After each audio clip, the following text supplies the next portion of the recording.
Ladies and gentlemen, welcome to the True Life Podcast. We are here with special guest Johnny Vedmore. He's got all his links below. He is an investigative journalist, a musician, and an all-around cool guy. He's got an incredible style of journalism that I think invites the reader to do a little bit of homework, but also to learn about the behavior of individuals as well as institutions. I'm setting it up. Johnny Vedmore, tell us a little bit about yourself and where you want to take this bad boy to. Well, I don't know. We've only just met, George. I'm afraid of taking off my clothes in public and telling you everything. No. I love talking. Hello, everybody who's watching and listening. I was never meant to do this journalism lark. I was never meant to be going down this path. Obviously, I'm here now, and obviously I'm doing it now. Now it seems like I'm meant to. But when I was younger, I was brought up in the valleys, near the valleys, Cardiff, like at the bottom of South Wales. My mum was a valley girl, really. Pontyclean, basically the valleys. South Wales in Wales is a very particular country. It's not given, it's not known around the world quite the politics of the UK and how it works. But Wales is an ancient country with an ancient people and it sits next door to England.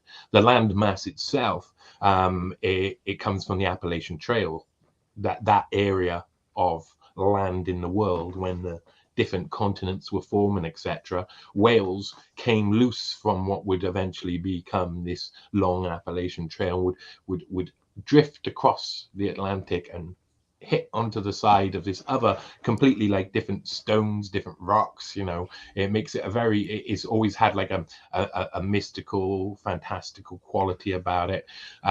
It's a land of song, it's a land of love. Everybody, when you grow up, I mean, when I was growing up, when I was about 16, 17, I first started hearing people complaining when you called them love, because you'd say, "Hello, love, how are you?" And I know in other countries that's something that is maybe weird, but culturally in Wales, we're all about that. We're always talk to each other on a level of love. "Hey, love, how's it going?" "Oh, it's brilliant to see you, love." "Oh, God, hey, back." We say back as well, and lots of different things. Cariad is love in Welsh. "Hello, Cariad, how are you?" It's a natural way of saying a lot of what Welsh people do all around the country. It's such a specific country. It's a unique place. It's like got 5 ancient tribes, really. If you look at the genetic map of Wales, it's like South Wales, and you've got South Pembrokeshire, North Pembrokeshire, North Wales, and the borderlines, the marshal lands that link with England. They're all separate ancient tribes of Britain.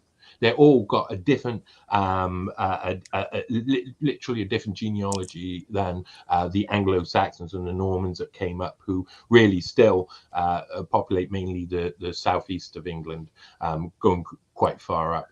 But then Britain is full of this. It's full of these ancient cultures and stuff.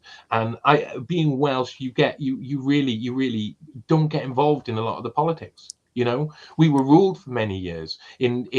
Our country was annexed officially. The official annexation of Wales happened in 1500s, I believe. It was under Henry VIII, of course. The Fat King was like, "Okay, we're making you us now, and us and you together. We're combining us, and now you're going to rule yourself, honest, with your own laws. But we'll just be on the side, and we'll stick our Tudor colours on your flag. So if anybody's seen the Dragon of Wales, the flag of Wales, you've got green and white behind it, and those are the Tudor colours." In actual fact, Henry VIII's father, I think it was, or maybe it was his grandfather, it was his father, who came and kind of came from Wales. He was one of the princes of West Wales, but he wasn't actually Welsh. None of these guys are actually Welsh. They were all from Norman ancestry. Then up north in Britain, you've got you've got like 8 different tribes up the north who are completely different, completely separate, from Saxon origin, from Scandinavian origins. And then up in Scotland, you've got 2 different tribes that are completely separate from each other in a very much, very many ways. It's a really complex country. It's a country that people don't understand. And I wanted to just make music. I wanted to live free. I wanted to do all the things that a normal everyday Welshman desires in the world. But everything, all the music business became industrialized. All of the expensive properties in the city centres got taken over by big business. They started to build flats upon everything, close down all the music venues one by one, getting rid of any sign of culture and life coming out from a city centre that used to be so vibrant. As Cardiff City Centre, the capital of Wales, you used to walk through Cardiff City Centre, and it's a really strange place. It's got a massive castle right in the centre, like, you know, and it's a really beautiful castle inside. It was redone up by a guy called the Marquis of Bute, who basically owned loads of stuff in Cardiff and handed it over to the people, and wrote in the contracts that basically anytime the government tries, or police or anything like that, they've got police stations, hospitals and stuff, anytime these businesses and these enterprises and the land that's used for it and the builders that use for it, anytime they try to change it to anything private and it's not for the public, it reverts instantly back to the people and they can no longer use it. So we've got like a real special, like our aristocracy knew that the English were attacking us all the time. I mean, they took away our language. We used to hang around speaking Welsh on the street corners. If you get caught, then you get standing outside with a big plank of wood round you, and you'd have to walk around to show everybody you were shamefully speaking your own language in your own country. We've got a history, a really deep history of being completely and utterly slaves for the English masters, to having Valleys community that sits just above me. Most of my friends and loved ones have somehow got relations with the Valleys, or are from the Valleys themselves, and that place was just a coal mining area that was really rich in song and culture, but they were taken advantage of. They were all put into like really tiny houses, and they were forced onto extremely low wages. When they eventually stood up, all they asked for was for bread and water, and maybe cheese. I think might have been a request on the side, but that's all they asked for, because they didn't have that. You know, my ancestors came from Winston Churchill. When the Welsh complained about the hunger and the starvation and people starving in the streets of these overpopulated mining towns that were completely and utterly ruining the health and killing everybody in the hours they had to work and the things they had to do to make a living. When the Welsh people stood up and complained about it, Winston Churchill said in Parliament, we should go there and fill their bellies full of lead. That's what the English felt, and that's what people like Winston Churchill meant to a Welshman growing up. You know, you've got to understand. This is we're this little country that's been trapped in this bubble of time for 500 years and not allowed to progress in our own culture. And then after all of this, along come the globalists to try and homogenize the entirety of every country, to take away the last of all of these like sort of little bits of culture that's dotted around people. At the same time, in my country, are trying to harness this culture and trying to propagate it and make it spread again, make sure people don't lose it. At the same time, they're trying to attack it from every angle. All of the beautiful shops and buildings are being fitted out and replaced with supermarkets with brands like Tesco's and Sainsbury's, and it's the same thing on every single bloody town.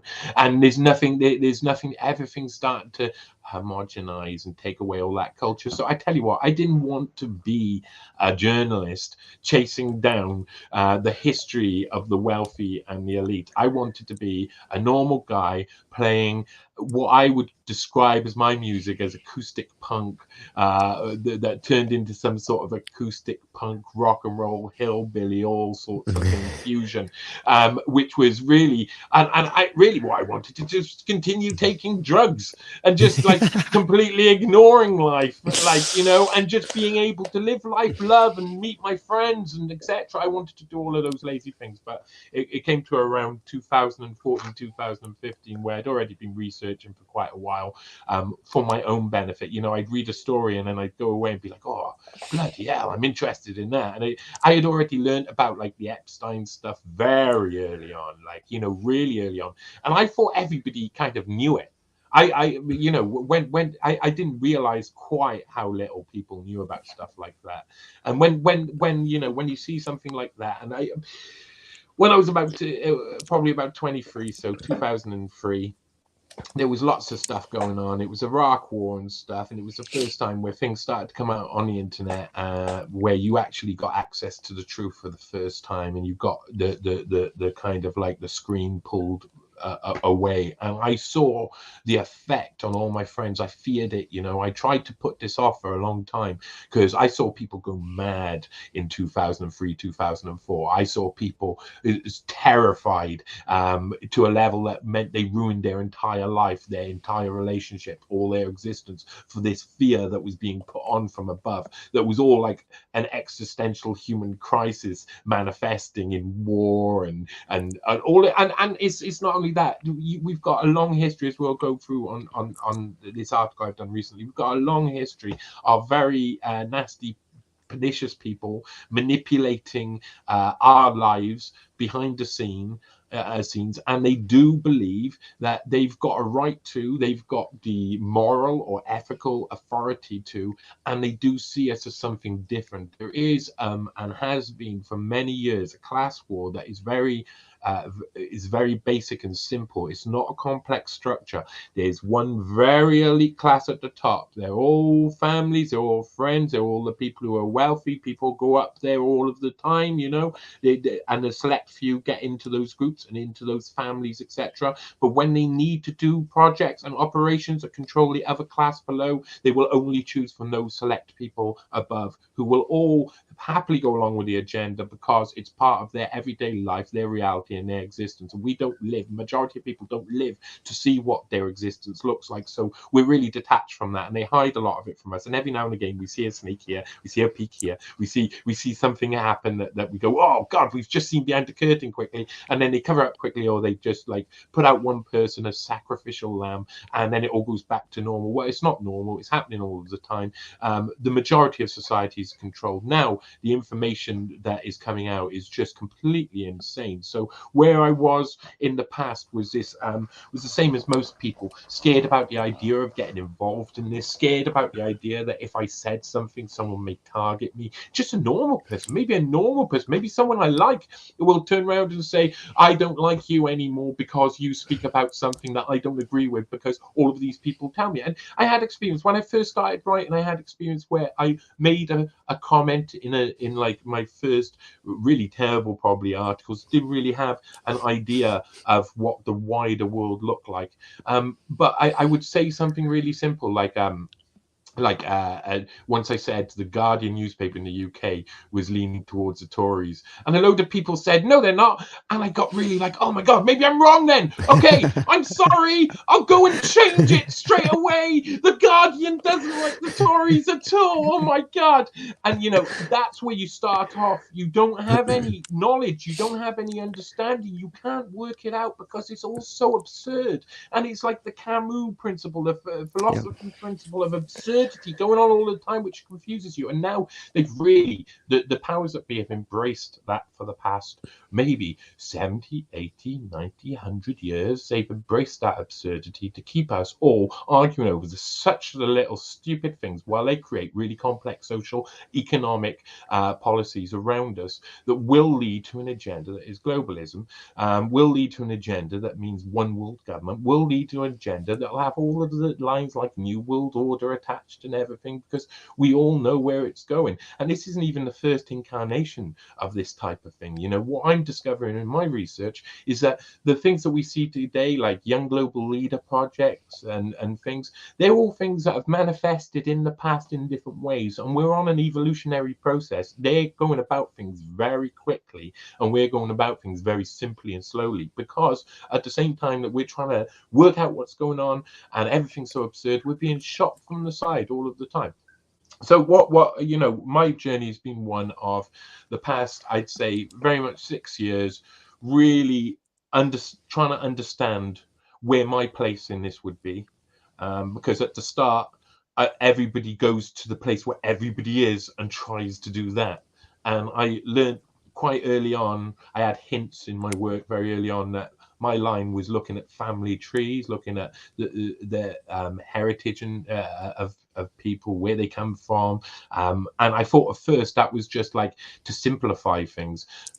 But it's a really interesting exploration that when you really look into families, you see loads of different things that go on, and they're connected with all loads of wider different things, and it gives you a lot of context and understanding about the wider world. But also in looking for family history and looking through that, what I learned was a skill to be able to find things that no one else could find about somebody. So I learned how to think very outside the box. So my recent article that I've written was probably 11 months of thinking and 1 month of writing and research. I'd already, I mean, I would say the research beforehand, because that whole time before was looking, trying to understand the whole context of everybody who's involved, where everybody was, what all the pieces, and then you've got to select your time for this to happen, because every 5 years is this like change in, and it allows them to hide away. So you're looking for like these moments where you can find context, and then you've got to dismember that, pull it all apart, find the main structural points, and then work your way all the way backwards to the start. Even before the start, I go back before these people were even born. Sometimes to find context. With Bill Gates, for instance, I went back over 700 years to find context, to understand what that guy is, who that guy is, and what it's all about. And you know what? However much I don't have to look for. I don't have to look for this. I don't have to look for this. It shows itself naturally. It's as soon as you understand what you're trying to get together.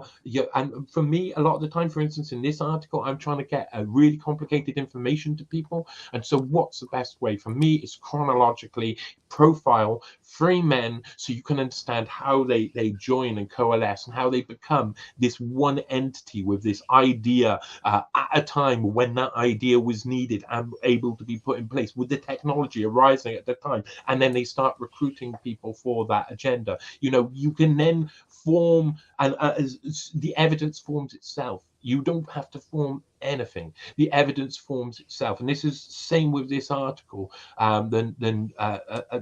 as with other articles I've written that are really important. You just study the thing from start to finish, from top to bottom, and you will see what it is. That's how humans do things. We study it in all different ways, and a lot of the time you have to study it and look at it in ways that you don't have a mind for. I was a big fan of one movie when I was younger that I think changed my life in a sense and inspired me into this direction, called Manhunter, which was a Michael Mann movie and was based on Red Dragon, which was a book by Thomas Harris. It was based on Hannibal. It was the first appearance of Hannibal Lecter in something, and I was obsessed with this character, Will Graham, the main character in this book, this movie and this book. It's such an amazing like this idea that you can go in and you can think about something, you look at things in different ways, and you can learn how to do that. And I've spent the last 6-7 years trying to develop that as a realistic skill. And it's not as like, oh, you sit down and you meditate and everything comes to you. It's not a spooky thing or like some sort of special outside help that is needed for this.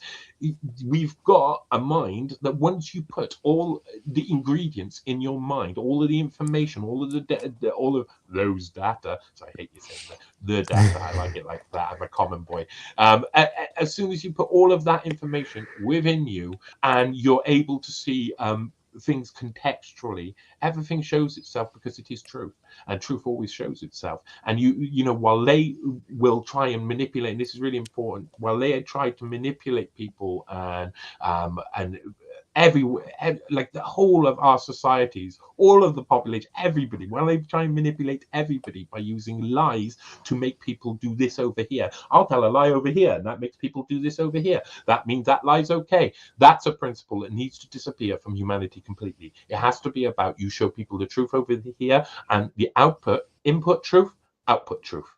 Input crap, output crap.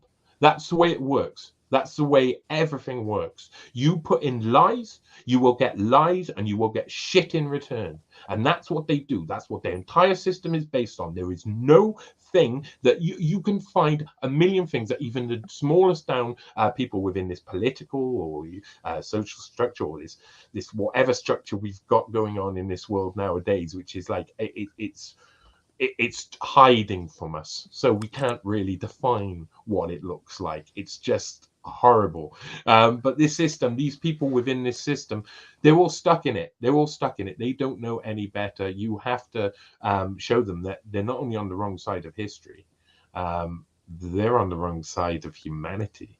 They're leading themselves to genocide. They're leading themselves towards the people who have no ideas, and when they're out of ideas, they kill them. They're leading towards the normal things that humans have done for time immemorial.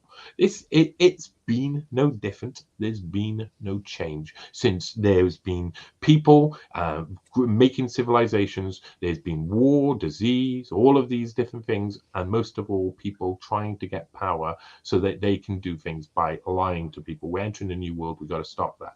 So, sorry, you just asked me who I was, and that was my answer.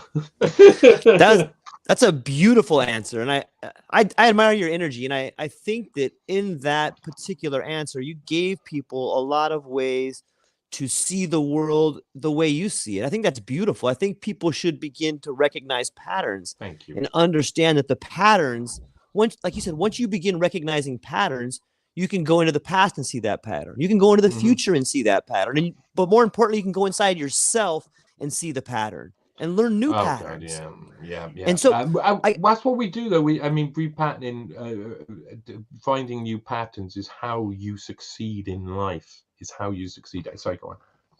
Yeah, and so in the last part of your statement, it makes me wonder if what we're seeing right now, like on some level, it seems to me that we're seeing on one hand, it's like the evolution of Orwell's 3 different blocks. And on the other hand, it appears that maybe they're just all screwing up and dummies, and they're going to kill each other because they can't fight. All their lies are coming out, and they hate each other. You know, is it really that orchestrated, or is it just chaos? I've thought about this a lot recently, especially with the idea of the blocks, because I think they're leading us towards what they see as order, what they see as if you use all the ingredients they use. Let's go back to ingredients again. If you use all the ingredients they use to create a recipe, you're going to end up at this road where you need global governance and one entity to writing all of the rules. Now, however you go through these routes, really these guys are the guys who have planned this out over years, the guys that this relates to. I mean, the guys who gave Schwab his first opportunities and pushed him out there into the world and gave him all these links and helped him set up. They're all members of the Council on Foreign Relations, because it's these guys who are the guys who have created this vision from a time and an era which is completely nutty. We watch it in movies now and we go, oh God, these people were so dumb. These people were so stupid, so simple. And you're seeing the same thing happen all over again, because they simplified us so badly that we've regressed to 1950s intelligence. I mean, these guys are all our vision of the future is based on these sick puppies from the past. So where can we sorry, go. I forgot what the question was. I just started thinking about you were addressing it perfectly. It is that we have the Council on Foreign Relations, the Atlantic Council. You spoke about Schwab being the mentee of Kahn and Kissinger and the Devil's Chessboard and all these old school ideas about where the world's going. But the question was, is it chaos or is it planned? And I think what you were saying was that they're messing it up so bad that no matter what, it has to go to global government. So yeah, but now what I think is the real question that you probably want to ask there is, what's that next stage look like? Of how does this look when they actually try and implement all of this, which is what we're seeing now. So we're currently seeing the last throes of global governance, the push for global governance. We're seeing, okay, China's basically lined up. Russia seemed like they were completely on board with the Cyber Polygon event, with Mikhail Mishustin, who's the Prime Minister heading up the World Economic Forum Cyber Polygon simulation, with Sberbank, who being the main backers. And Sberbank are the ones who are looking heavily involved in the World Economic Forum. The head of Sberbank, Herman Graf, I think his name is. He used to he's one of the main contributors to the World Economic Forum's thinkers in general. And they also want to set up this app, which means that everything you do in Russia goes through the Sberbank app.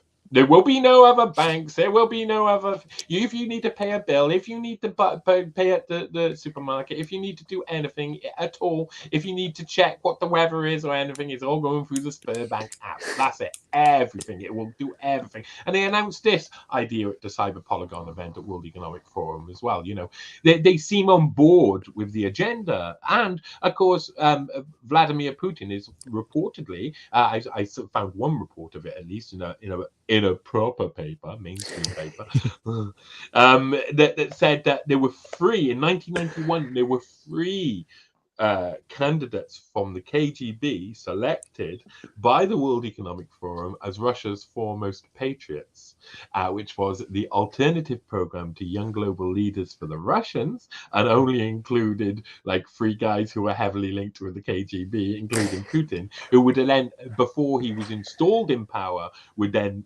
be given, like, become the Grey Cardinal and become a mayor of a Russian town, and then suddenly would be installed. Like, basically, nobody, if you go and look in the archives and stuff, no one knows about Putin until Boris Yeltsin's pointed at him and gone, "It's this guy." That's how he got installed anyway. And that all comes from like a 1991 program. So he's installed in like 1999. So you got like this 8-year missing period where there's loads of stuff going on there as well. So these guys are all they all seem to be singing off the same hymn sheet. You go to China, singing off the same hymn sheet. Russia, yeah, but there's all this political stuff. It looks confusing, doesn't it? Then Europe, all singing off the same hymn sheet. The Anglo-American side seem to be pretending not to sing off the same hymn sheet, while at the same time there's people like Hunter Biden and others going and really getting close with China, and really close. Not only him, there's loads of people. Klaus Schwab's son himself, Olivier Schwab, is located in China and is heavily involved with that. So that'll be something I'll definitely be looking at in the future, Olivier. They all seem on board. The Latin American countries, nearly all of them appear on board. So what's the problem? If they're all on board with the same agenda, why aren't they joining together? And it's quite simply because they're having this point where they're like, okay, now if we do that, we're going to destroy nation states. We're going to take all authority away from the nation states. And that is when people go, what? You mean global conspiracy was true? Oh my God! And that's the point when a load of people who, like me, and this is why I'm going to start expressing it to people. I come from a country that's been attacked for years and years and years, where we've had our language taken away, where it's been literally criminalized. So now I'm speaking to you in English, where I'd prefer to speak to you with a much thicker Welsh accent, where I spoke Welsh for all of my life, because I feel like it's such a beautiful language in itself. It's what Elvis was basically based on. It does sound a lot like Elvis. Elvis, not Elvis. I sounded like Elvis. No. It's a beautiful thing. There's so much history. There's so much unique culture that I don't want to see destroyed, and they want to see this as it'll just be minor casualties of their globalist agenda. So what can they achieve? so they could achieve some sort of like everything's the same and everything's going to be fine afterwards, and it's going to be a corporate utopia. I mean, I can't even imagine what is in their mind for making business the main people who create society, except if it's like depopulation and getting rid of just shitloads of people. Let's just get rid of them. That's what I think their thinking is going to turn to.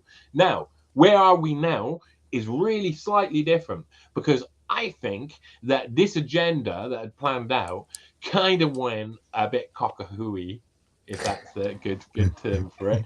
It went a little bit it went a little bit nuts, because they all planned the agenda out. I think that's going to be traceable, definable, that they all work together. I'm looking in the 1980s and seeing China being brought really much more into the fold of the World Economic Community, and that being the start of where China's rising up within being an important member within that community. I think what China saw was all of these visions written out, and they were like, well, we can implement these so much faster than the other guys. And what we see in China was designed by the World Economic Forum boys in the 80s and 90s. That was already designed even before that. You go back in my piece, I've attached a video, which is, I think it's the early 60s. It's Herman Kahn talking with a guy, Anthony J. Weiner, not the same Anthony Weiner as you'd think.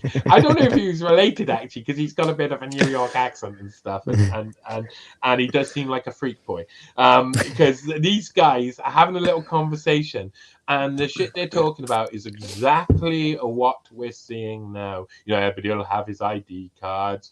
Maybe we can put a bit of tranquilizer in the water supply. This was their thinking back then. This is one of the men who inspired and mentored Schwab. This is one of the mentees of Schwab. I love that mentee. Even someone who goes around writing all the time, I don't appreciate a word until I hear someone else say it. But yeah, this is the truth.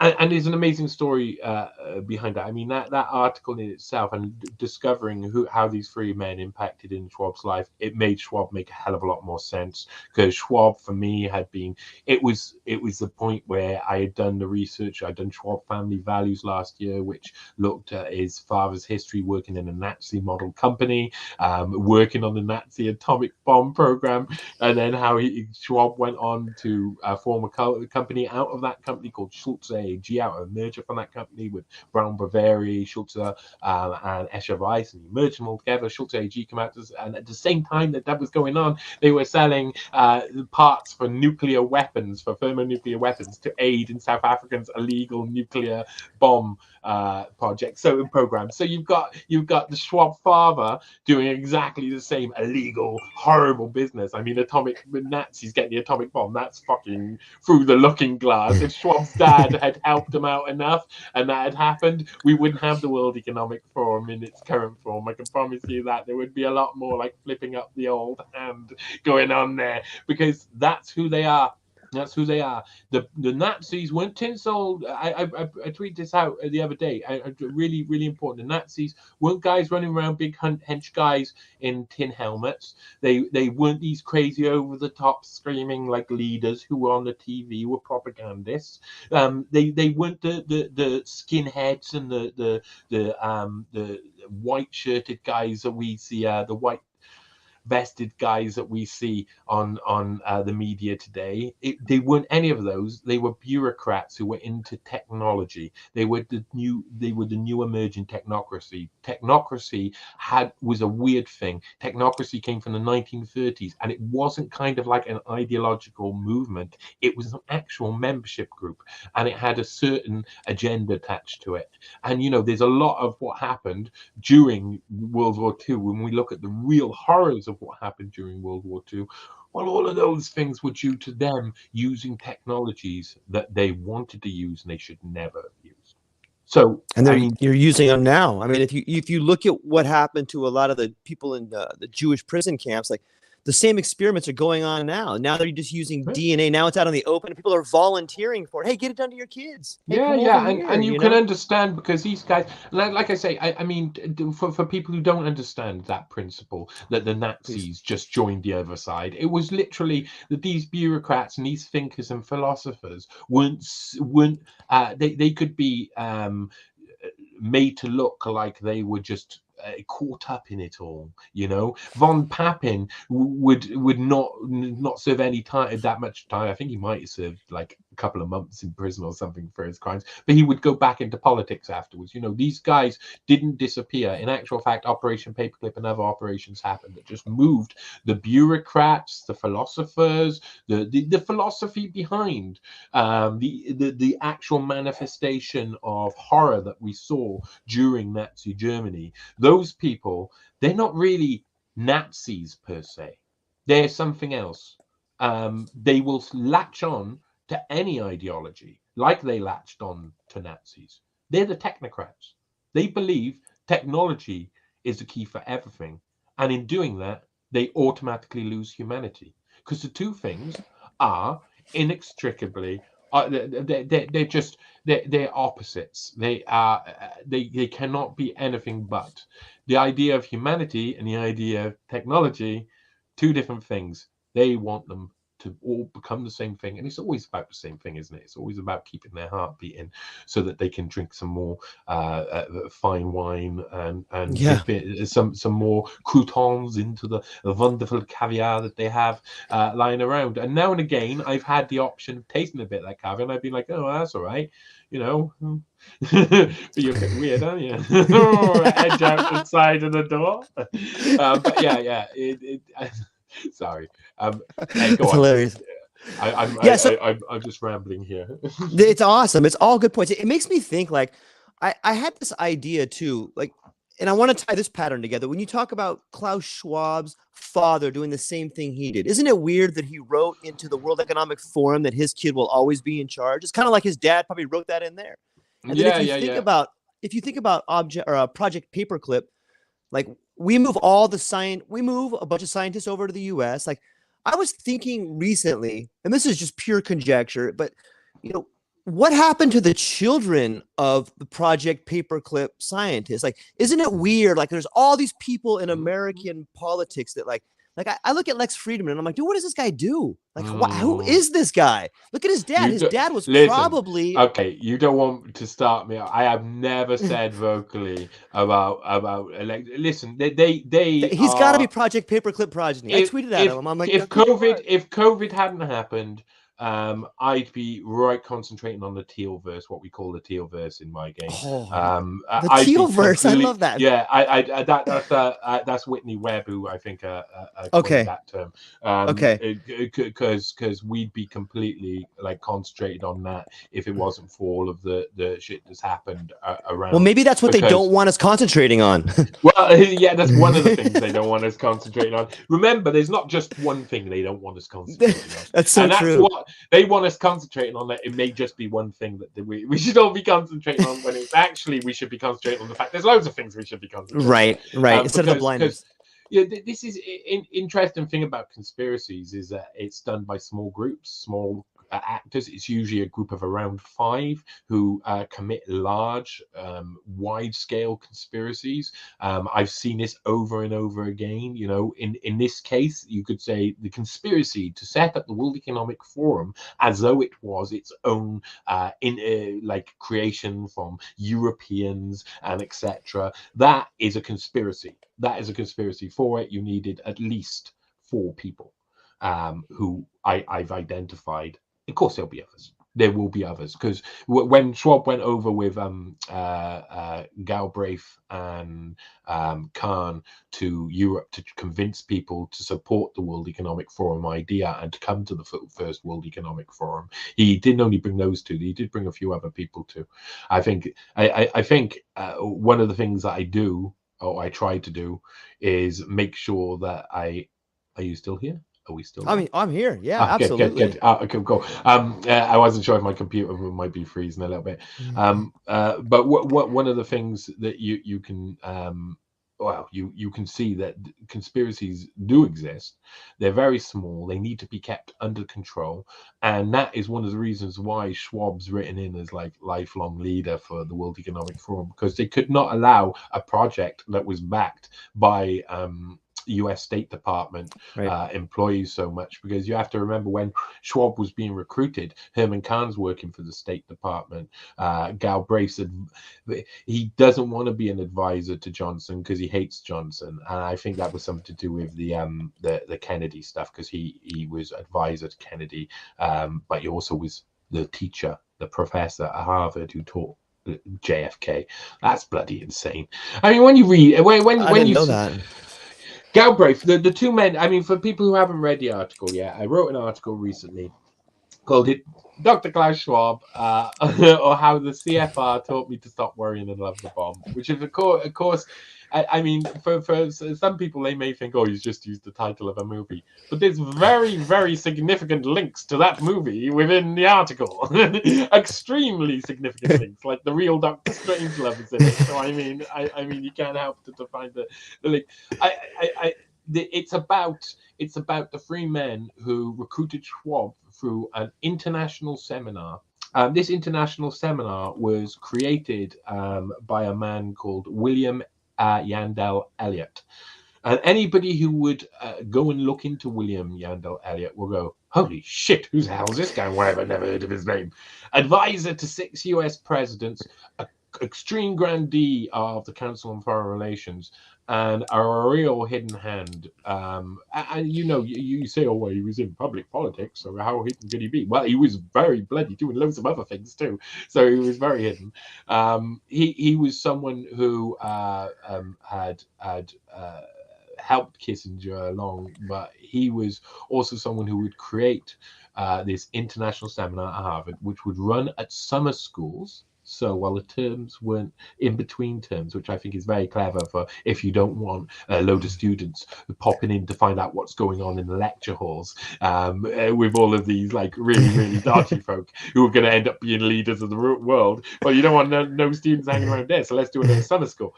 William Yandell Elliott would put Henry Kissinger as executive director of the course.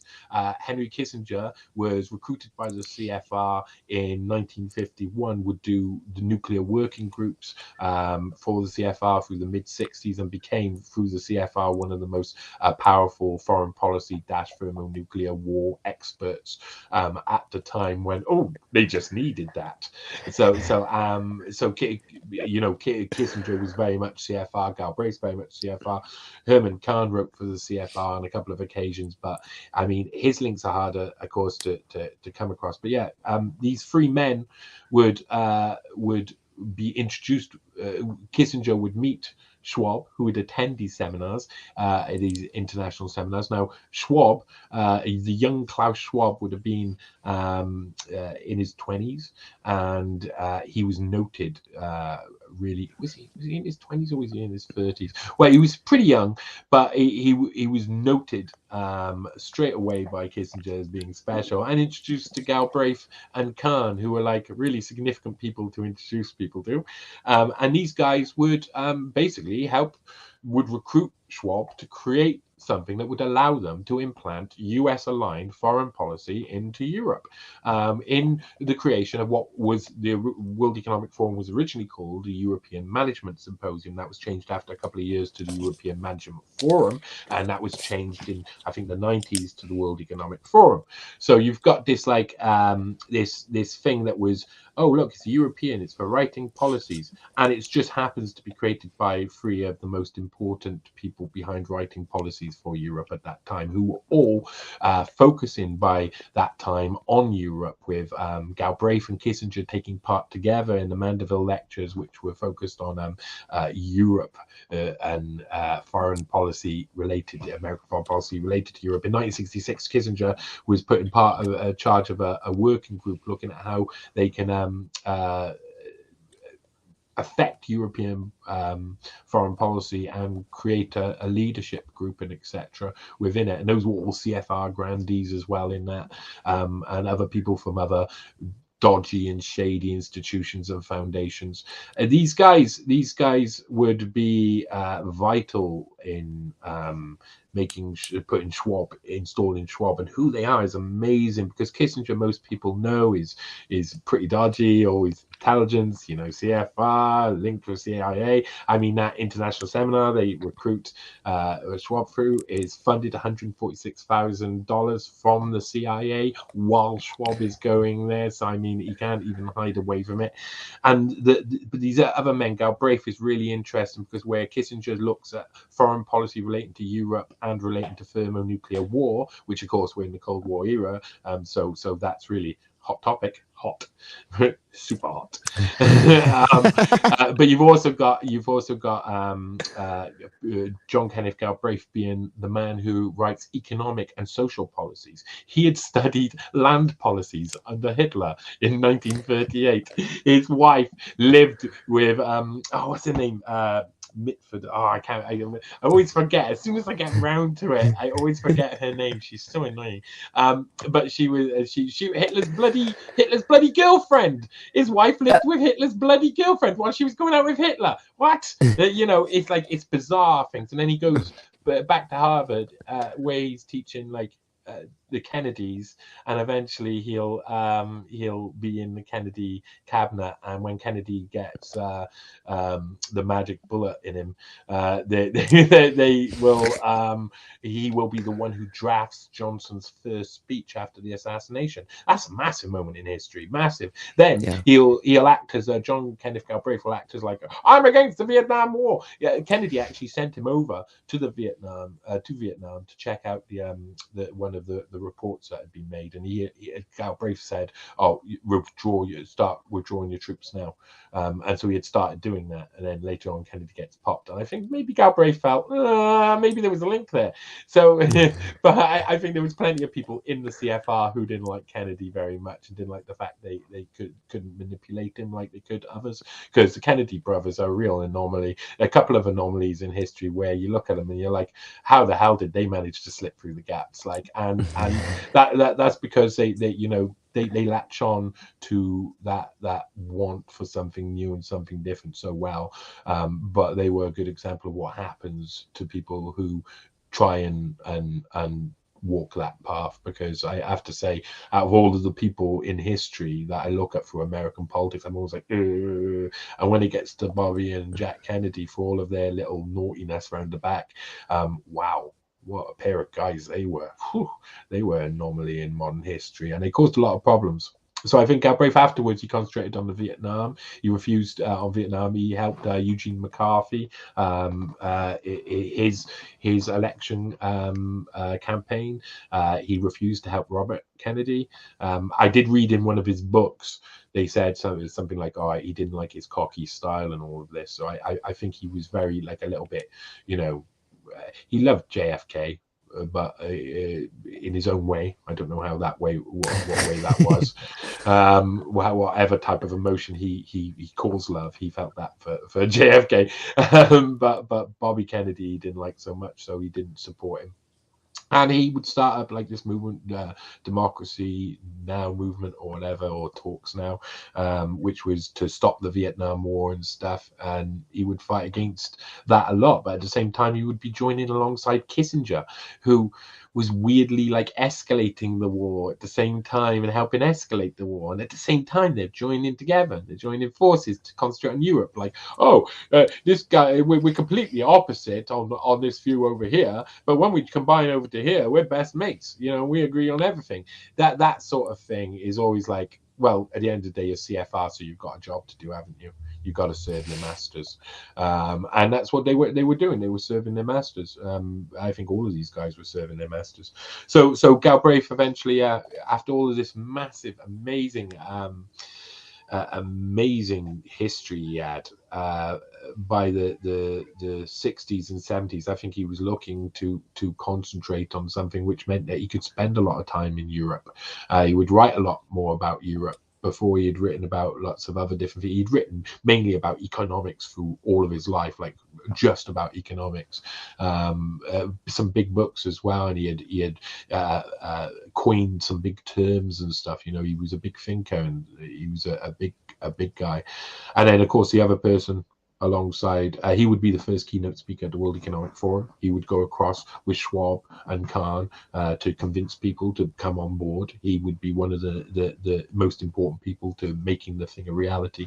Herman Kahn is one of the most interesting people in human history, in my opinion. Herman Kahn is the other man, and who was with Galbraith to help push for this, and who was introduced to Kissinger through this international seminar to Schwab. And Schwab would obviously see something amazing in Kahn, like most people did, because Kahn was someone at the time who was like, he was gold. He could correctly prophesize the future. Fuck, man. If any of us could have somebody who could tell us what the future is going to be, then we'd be right in there straight away. And he could do that, but he did it through game theory. He didn't do it just by sitting around and having a thing. He did it through mapping out all of the possibilities and then working out which ones wouldn't happen, which ones would happen. So this is what he did with thermonuclear war through the 50s, through the Hudson Institute. And by 1960, 1961, he was published some big works, including On Thermonuclear War in 1961, which would be the inspiration for Dr. Strangelove. The ideas within it, because it's all about nuclear deterrence, and that's what he's writing about before as well. How you deter, because it's a real complex thing. But it's not that complex. There's three things basically: how to deter from a basic nuclear attack, which is easy. You just have loads of nukes on the other side, so they don't do it. How to deter from the things that come from the things that come from that dynamic. That's a little bit more complicated. And then the other one's like how to deter the things that you need to deter by deterring things, by making them non-profitable as a deterrence. You know, it becomes through the looking glass, and that's where Kahn was able to really flourish in his skills, because he can do the impossible. By 1967, he was writing something which obviously would inspire Schwab, and he must have been writing it as he was meeting Schwab, because it was the year 2000, which was their attempt to look forward at where we would be in the millennium, and the technological advances that we would experience there. And it is incredible. It's incredible how accurate they were. It's incredible about how many technologies of the future they managed to hit on the head. The majority of them haven't come into fruition yet, but are nearly there. They're just right around the corner. So we know they're coming. And basically, Schwab obviously must have been heavily affected by Kahn and this idea, and he was also being recruited to form this organization with the help of people like Kahn. And by this point, they knew that there wasn't going to be nuclear war. And basically, this was all about the third part of the deterrence. This was all about working out what you can do to stop other things and to control other things and to manipulate behind the scenes. And at the same time as he was releasing the year 2000, which would show all these technological advancements, he would also be releasing an ancillary document they were writing at the Hudson Institute in private on the side, which would map out how to install leaders who can make all of these things happen, how to create a leadership group. And it is really, I think, a kind of a study from what they had learned from the international seminars, and would map out what would eventually be I would think that it wouldn't be like the direct next step from the international seminars, like international seminars and young global leaders, because there was massive decades in between. And I wouldn't be surprised if there's another project in there that's run by roughly these same people doing roughly the same things that would explain some of the leaders in between. Some of these people, some of these leaders are just establishment leaders, but all over the world we've had some interesting characters in during those periods, and it's quite traceable. So you look at Galbraith as well. At the beginning of the 60s, a group he set up to be against war and stuff included Ronald Reagan. and stuff. So I mean, he was a massive influence to major leaders in the future. Or was he the person who helped select major leaders in the future? Because it seems that when you actually look into it all, there's no democratic process here at all. These guys are groomed and put into to power, and all of the rest of it is just like a theatre show for us to think that we're actually voting for someone different when they're both picked from the same side. They'd worked that out early. They'd been doing it for years and years. They just had to do it more strategically. And over the decades, that has advanced. And one of the places that advanced from was this international seminar where Schwab was originally recruited by Henry Kissinger through a CIA-funded program. Now, it was funded by a conduit, but it was a known conduit. And Harvard themselves would find out about it, write a report. Humphrey Dormand, I think his name was, write a report in 1967, the year Schwab was leaving Harvard, saying, look, these courses have been funded by the CIA, and this is quite terrible, and we should really look into this. And then Harvard Crimson released this, which is the magazine for Harvard, released this article out, and it's attributed to no author, and it basically says, oh yes, but you know, there was no recruiting or anything going on. There was nothing dodgy going on. There was just normal courses. It was during the summer school. They couldn't influence what was being taught at Harvard. So it's okay. And at the end of it, they're like, in this little piece, they say, anyway, you know, if we didn't take the money from this shady organization, they'd always find another form of accuracy to go through, and that's like a pun meaning intelligence. So there's like a piss take. It's at the time they're like, yeah, so it's funded by the CIA. What are you gonna do about it? Well, I tell you what you're gonna do about it. We're gonna wait for 50 years, and someone like me is gonna discover that was a CIA-funded course, and make the link and work out who came through that course, and discover that Klaus Schwab, one of the most powerful men in the world, came through that course, which was run by Henry Kissinger. That's what we're going to do about it, Harvard. So, you know, one of the most intelligent places in America, and they were so dumb in the past. I mean, they could not see what agenda was being created because they were too busy being superior, believing they're above everybody, and they're still doing that today. It's the hubris that we see from the downfall of the major people at the top. People like me and you, we try and be down to earth with the normal people. We try and understand what's going on, but it all seems a bit kooky and strange, like there's a load of incestuous guys running the country or something. We try and remain like being normal, but honestly, man, this stuff is nuts. These people, you can map them out. It is really, it takes a long time. It takes a while to understand what you should be looking at and what you shouldn't be looking at. That's what I've got down to. And honestly, I would say from my work over 4 or 5 years, I made £2,000 or something. I just have not monetized. I should have monetized my wealth. You know, a lot of like proper researchers out there who are doing the actual hard graft of looking through stuff and trying to, you know, find all the documents of the past and all the information from the past. Like me, I was sitting behind a hotel reception desk where I'd have to run up and unblock people's toilets quickly and run back down and finish researching the world elite so that I can bring them down.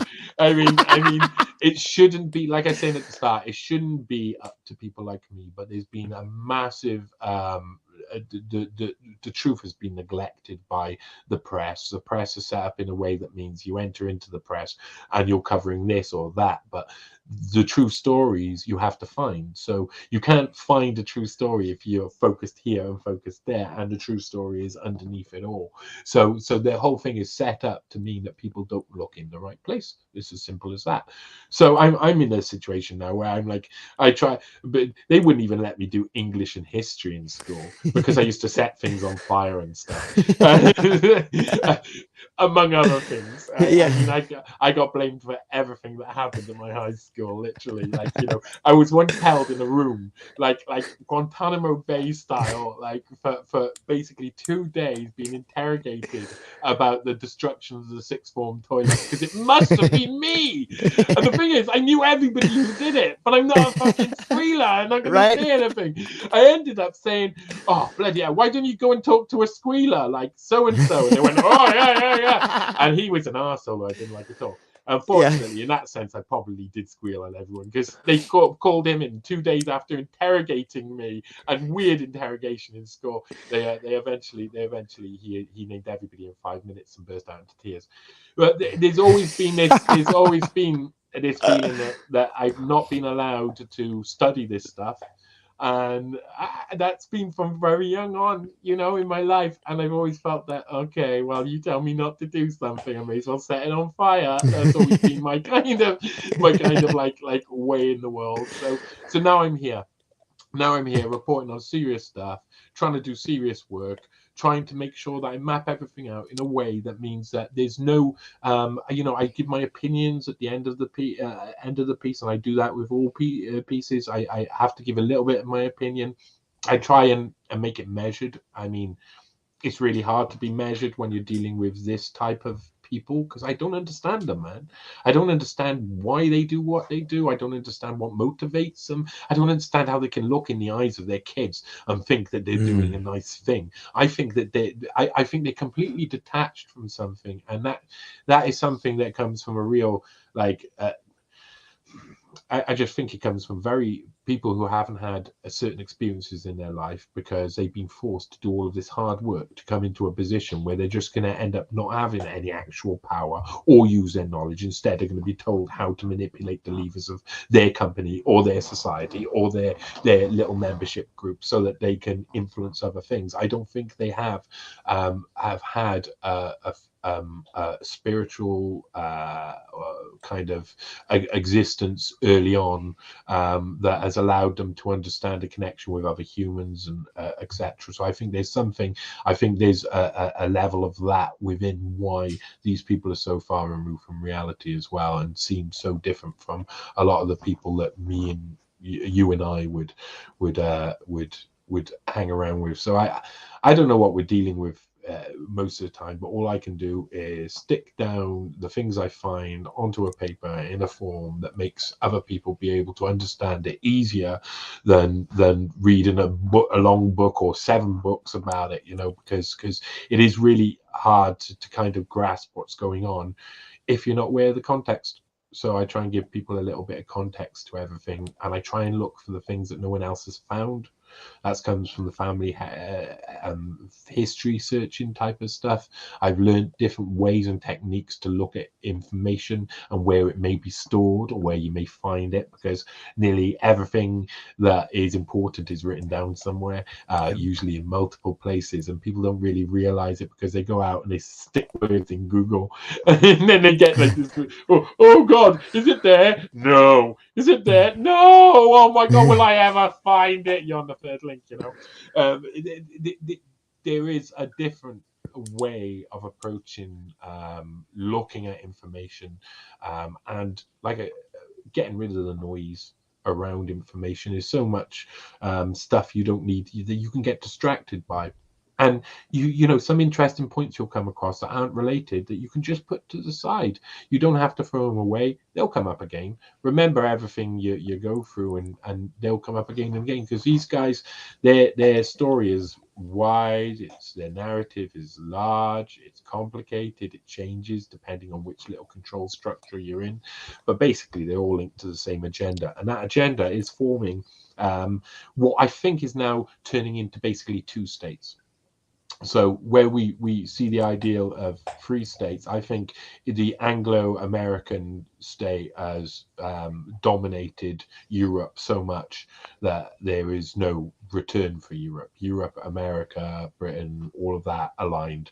The majority of Europe, I don't think there's any way back. So I think that we're now down to a point where we're seeing the formation of 2 states, and we're going to see in the next year or 2 some big names flip over allegiances. So that'll come with the crash of the economy, and that'll come to do with the petrodollar and that, which is not only on its way out, by what I hear on the underground, is about to burn, and you're talking months away from one of the biggest financial biggest manufactured financial crisis you could ever have, because that's what they need. So we're heading towards somewhere where Saudi Arabia and countries like that will no longer have that sort of power over the world due to oil, etc. And it is going to flip the power dynamics. So expect to see a couple of countries who have been aligned with the West change sides. I expect to see the attempt of turning Turkey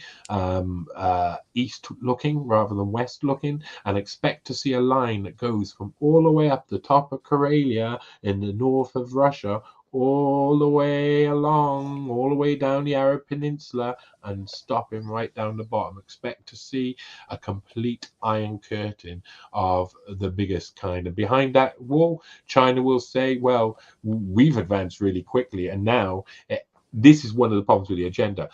And what I was saying earlier, they've advanced so quickly. The other countries now look like they're copying China, but it's the same agenda. So it's looking different. So now, if the West take on all of these things that the China are doing, social credit systems, it's only going to look Chinese. But this isn't. What we're watching is a manifestation of the same ideology being delivered at hyper speed in a country where they've got less rights and less power. And so what's happening in the West, you're seeing, is they're finding reasons to take away our rights and our power, to leave us in a situation, and they can then get on with that as quickly as possible, because it is the agenda. That's the agenda of the World Economic Forum. That's the agenda of globalism. They need to combine it all together. So China's just a lot further down the road. So I think it'll be just like China will be a bit of a standoff and won't be involved, because they don't need to be, because they won't be part of that Western European border. They're on the other side. They're not going to get involved. No one's going to go in, invade China so they can attack Russia. That would be crazy, and China's not going to get involved. What you're seeing is the two power blocks forming. I think Europe and America are merging together. And then when I've done all of this research, that is just backed up by the fact that Herman Kahn states perfectly in the documents what the ideal thing we could see is America and Europe being one superstate. That's what we want. That's what they say. That's at the time. That's when they're recruiting Schwab. That's why Henry Kissinger is looking towards the same thing. That's why that's when John Kenneth Galbraith is looking towards the same thing. They want to combine it, and that is a Rhodesian ideal. That comes from roundtable groups. That comes from CFR, Chatham House in the UK. That comes from the same things of the past that we've been trying to tell people. Look, this has been going on for years, and it's bloody silly. Well, they built the infrastructure to allow it to continue over and over again. I mean, I bet you the Council on Foreign Relations buildings are pretty swanky, and they're not. They probably own them completely. You know, these guys have a lot of sway, a lot of power, a lot of money. A lot of the people who are the real power in society are all members of these groups, and we are being run amok. But what happens next? These superstates tell the world we're going to form into a globalist superstate, and every nation state has an eruption of complete and utter horror as people work out that their culture is about to be deleted and homogenized from the human race. And that's where I think is the best possibility of coming back against this, is the fact that we've got to embrace our cultures. We got to do the opposite. Every single thing they say. So when they say don't have babies, we got to have loads of babies. Oh, sorry. Just a way. Be scared of this. Don't be scared of that. Be scared of this. Don't be scared of that. Just live your life. Be happy. Don't use their currencies. Don't believe them. Don't trust them. Don't invest in their businesses. Don't buy from people who align with them. It's time to start lobbying our countries for having people arrested for treason, because the people who are aligned with the World Economic Forum have committed treason on a scale like never seen before in nearly every country in the world. And if you care about your nation states, well, we want to see people like in my country, in the UK, I want to see Tony Blair in jail. I want to see Gordon Brown in jail. I want to see Ed Miliband in jail. I want to see Ed Balls in jail. Damn, David Cameron in jail. I want to see Boris Johnson in jail. I want to see them all all in jail because they're all World Economic Forum, young global leaders installed into power through a manipulated gerrymandered system to change our politics, to take us to war, to line us with these complete criminals and these complete crooks, to take away our identities of all our nation states and undermine our nation states to an extent that they form a super state that will then be beholden to some other power that is non-elected and is completely and utterly against all what we see as good morally and ethically. What we've got to do is see countries actually hold these treasonous bastards to account. Say, right, you're either going to tell us everything that happened in these events, you're going to tell us all of the information, you're going to tell us every person that came through these events, only these events. Don't want to know about their private lives. I want to know about these events, what they've been doing, how they've helped, how they've manipulated society, and how they've been installed into government. And we need to turn our focus on making sure that all of these people are broken apart and start talking about the past, start talking about their experiences in the World Economic Forum, young global leaders, because these people are going to have to distance themselves from these globalist dictators. They have to, if they want to remain with any type of respect after the revolution. And that's what I'm saying. After the revolution, think about it. All of these people like in my country, Ed Balls and Yvette Cooper, who work for the Labour Party and have tried to help install this and manipulate things behind the scenes. Once you're being prosecuted and we see all of the information of how you've done this, you will deserve to be in prison for the rest of your life. All of these people have committed such level of treason that it's led to millions of people dying, all different disasters that have been manufactured and created, including wars, including Iraq, including all of that. That was all done by World Economic Forum, young global leaders as well, wasn't it? So let's start talking about holding these people to account on an actual legal basis, exposing the actual agenda so that the CFR can no longer run, so the CFR can no longer hide, so that the CIA and people like that can be shown for manipulating our society for many years so we can see the truth. Because that's the only way to battle against what they do, which is so lies to make other people do things in other places and take other actions that are against their self-interest or their better interest and the interest of their friends and families and their communities. And instead, we need to focus on who these guys are, what they've done, and we need to hold them properly to account. We need to hold them properly to account. I also say, if you want to read a book, We is the original dystopian book. That's before Orwell and Huxley, and is what really made them look towards that as well as their friends all being members of the CFR and stuff. So they knew what type of world these people were creating because they talked about it around the dinner table, you bloody idiots. As they're writing their book, oh, this is great. Tell me a little more. You say, what? And people are going to lie on the bed and they're going to be horrible and ugly and it's going to be illegal to sleep with them and then they're going to sleep with them. Oh, tell us more. You know, this is the world, honestly, this is the world that they've been creating and they've been fantasizing about for 100 years. It's bloody absurd. So let's stop it. That's it. That's all I got to say. Well, it's not. That was a beautiful, my friend. That was a beautiful speech right there and a call to arms. You know, I couldn't agree more. I often wonder if the spark of the revolution, while I believe you're seeing beginnings of it now, if you look back into a lot of histories, you usually see a few factions or a few people decide like, hey, we're breaking with these guys and we're going to call them out. And there's an interesting guy named Tom Luongo, he's a Florida Italian guy. He's a real firebrand. He's one of us. And he's saying that what he has been noticing is he thinks that like the chairman of the Fed and that particular branch, like the Jamie Dimons and all these banks that are, you know, small banks, they're beginning to see, wait a minute, we're going to be cut out of this freaking deal here. And we're going to lose our ability to distribute money to the people. We can't charge interest.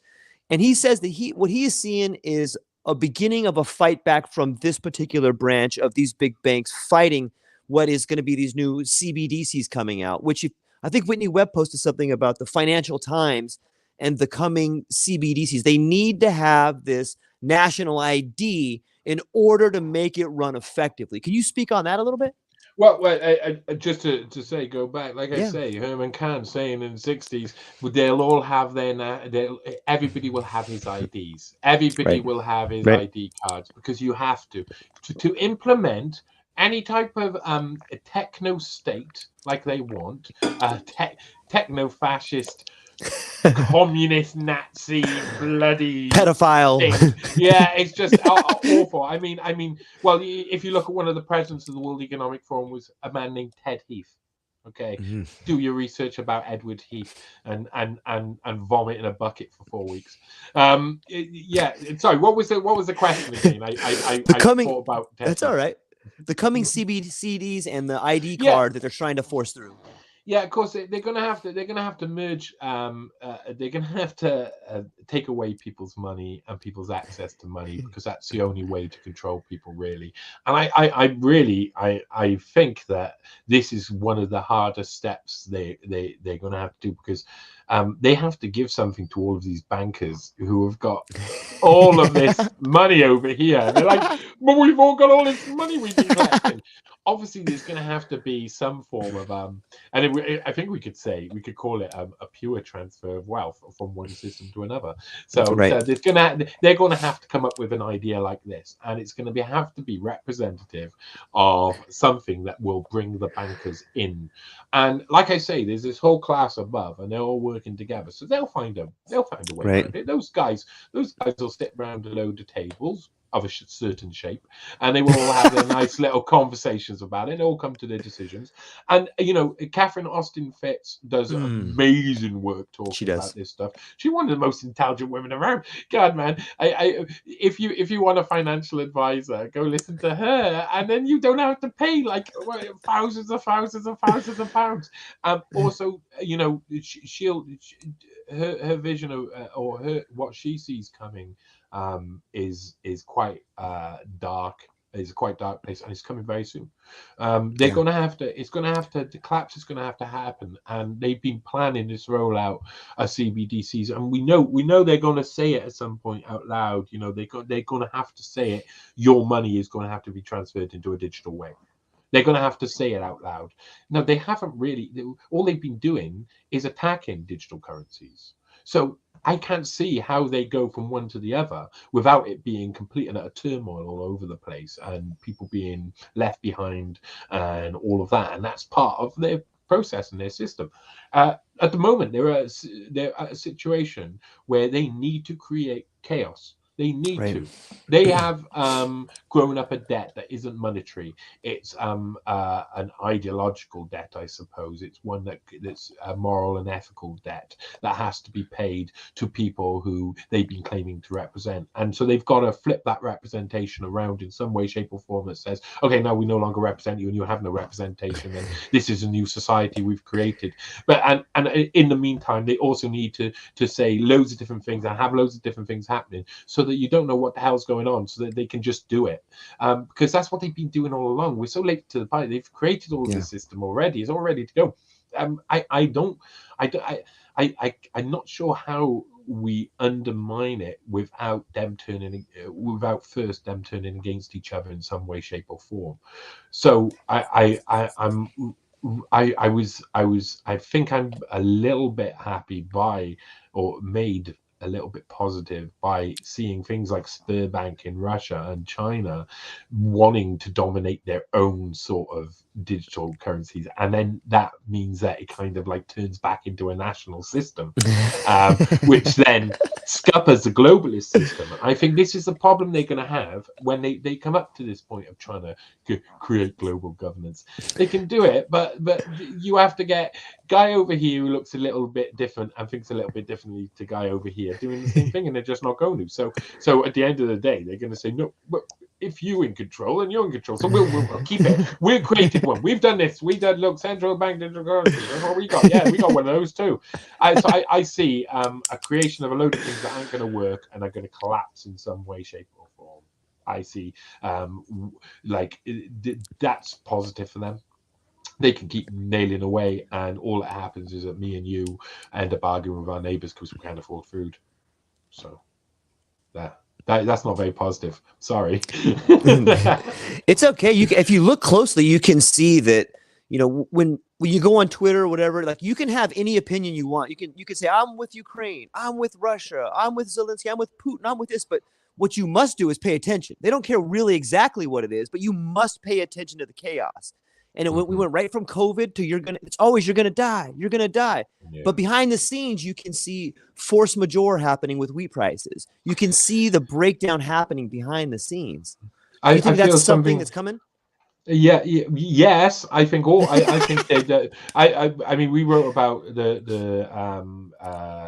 I mean, that's really what Cyber Polygon was looking at. Right. It was looking at the idea of the fake supply chain crisis, a manufactured supply chain crisis, to keep us all in this feeling. So a war starts in Ukraine, and no one really knows about how much grain they create and they produce, and so they don't know until suddenly then everybody's going, oh, well, we don't know, and prices have gone up. And who does that suit? Businesses and the turmoil and all of that stuff.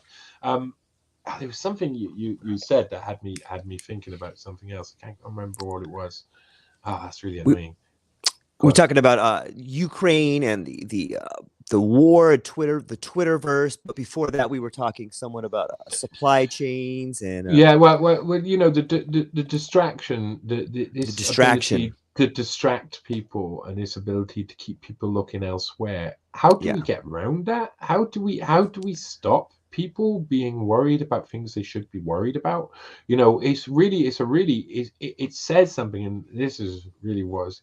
It says something about us that I think there's certain things about our mass human psychosis that comes out. And I think that what I'm hearing is that a lot of people in the world are really sad, don't feel like they want to live, and have reached the end of their tether. And a lot of the arguments are now become, well, I just don't care anymore, just kill me. So I'll do whatever you say, because I'm just bloody angry now. And so I think people have been led to a point where they're so frustrated, they don't know. It's almost like if you've just, like, you know, that scene in a Clockwork Orange where he's got his eyes pinned open. That's happened so much that it's got to the point now where you're okay, I'll change my behavior or whatever. There's a lot of that coming out. And I think a lot of it is about people just wanting to die, crawl up in a little ball and ignore everything that's happening, because it's so hard to work out. I have some of the weirdest conversations with people because I have just a different perspective of things. I have quite a positive perspective. I have an idea that humans will eventually get over this somehow, and that all of the doomsday scenarios and the talk of doom that they give you is mostly a load of hooey. Another good word there. And that it's used to control you and to make you do certain things.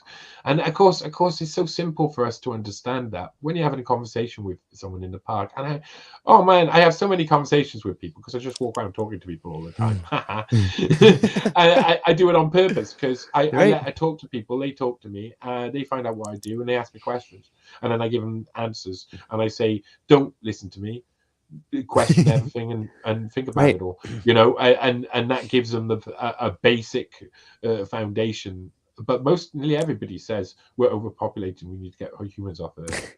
That's nearly talking point everybody reverts to, is something that really means we need some form of genocide quickly. You know what I mean? If you actually read between the lines of what nearly everybody's saying is, yes, we're too overpopulated and we've got a problem. Okay, what does that mean, though? You know, what does that mean? Think about it. And then my response to him is always, well, over 98% of this country that we're living in, Britain, is not built on, has no people living on it.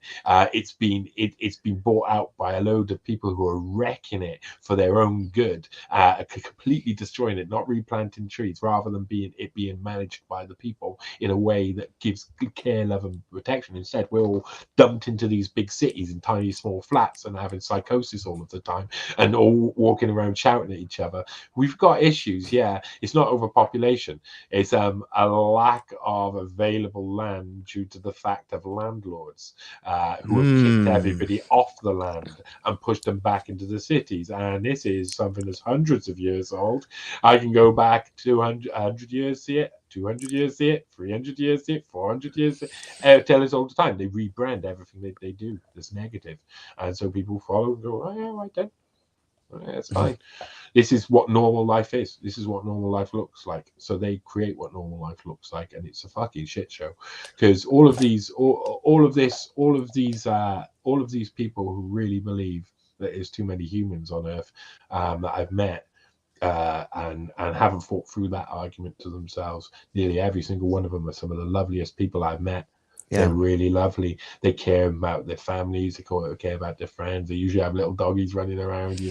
They're funny. They're nice. They're not pernicious, horrible people. They're not like they. Some of them are even open-minded to what's going on in the world, but they've all been given this view. Two views. The climate's going to kill us all, so we may as well kill ourselves because there's too many of us. That's usually the way it goes, and that comes back to a 1973 speech, or can come back to a 1973 speech by Aurelio Pecci at the World Economic Forum, the third World Economic Forum event, related to the report the Club of Rome put out, who he was head of at the time, called Limit to Growth, which basically said that population is Malthusian. Population, too many population, not enough resources, so you got to get rid of the population.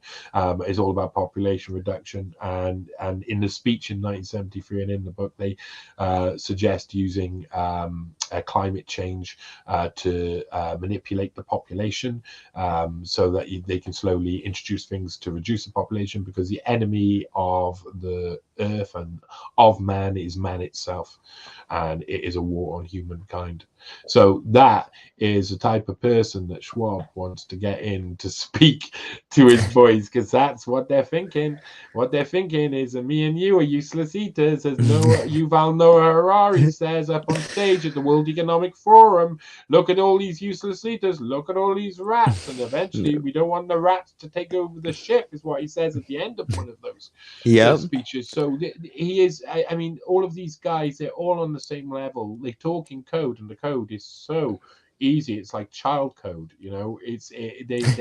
their code isn't code anymore, because they've also, like, we've got like loads of drama, loads of movies. We can read things through simply now. We read through bullshit simply now, or most of us can. Most of us free thinkers can.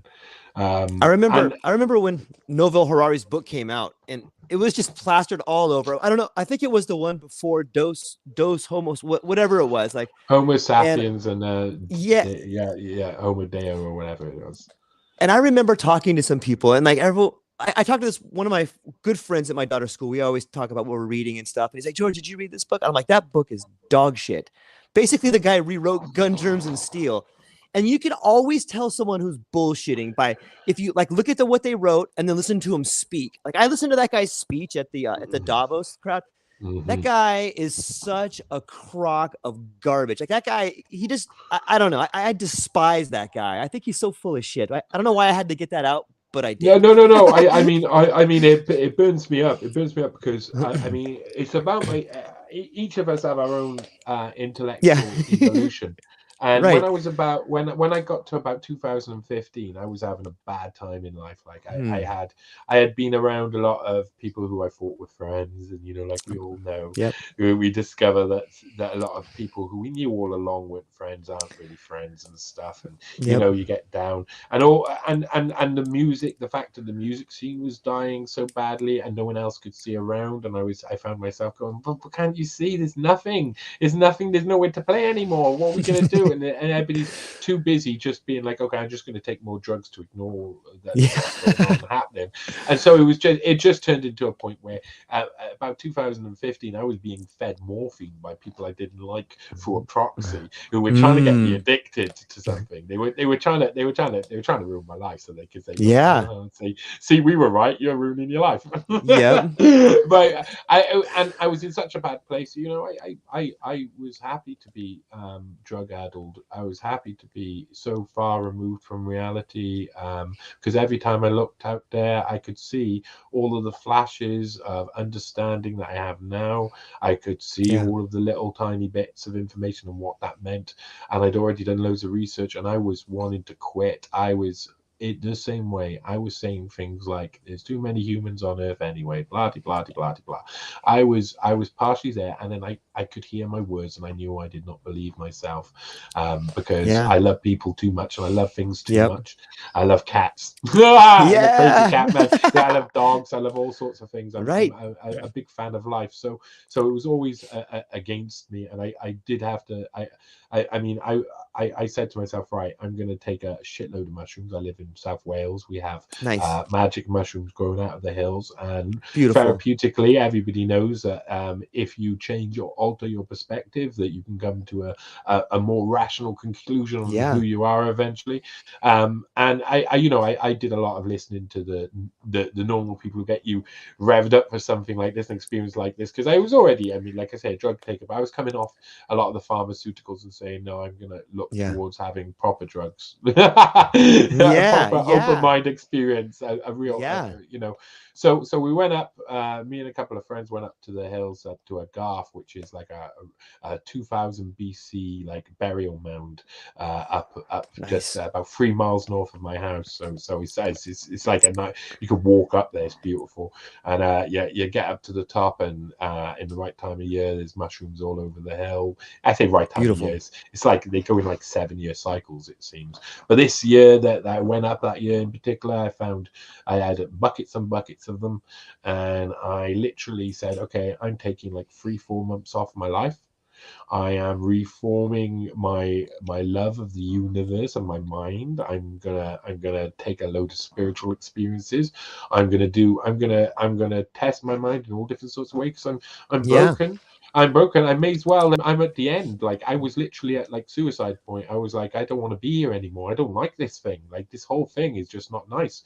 And so I went through this wonderful experience. With of course, music is a wonderful thing to go alongside something like this. But I went for a wonderful experience of literally coming to terms with my own mortality, coming to terms with the fact that someone may kill me if I say anything that about the CIA or etc.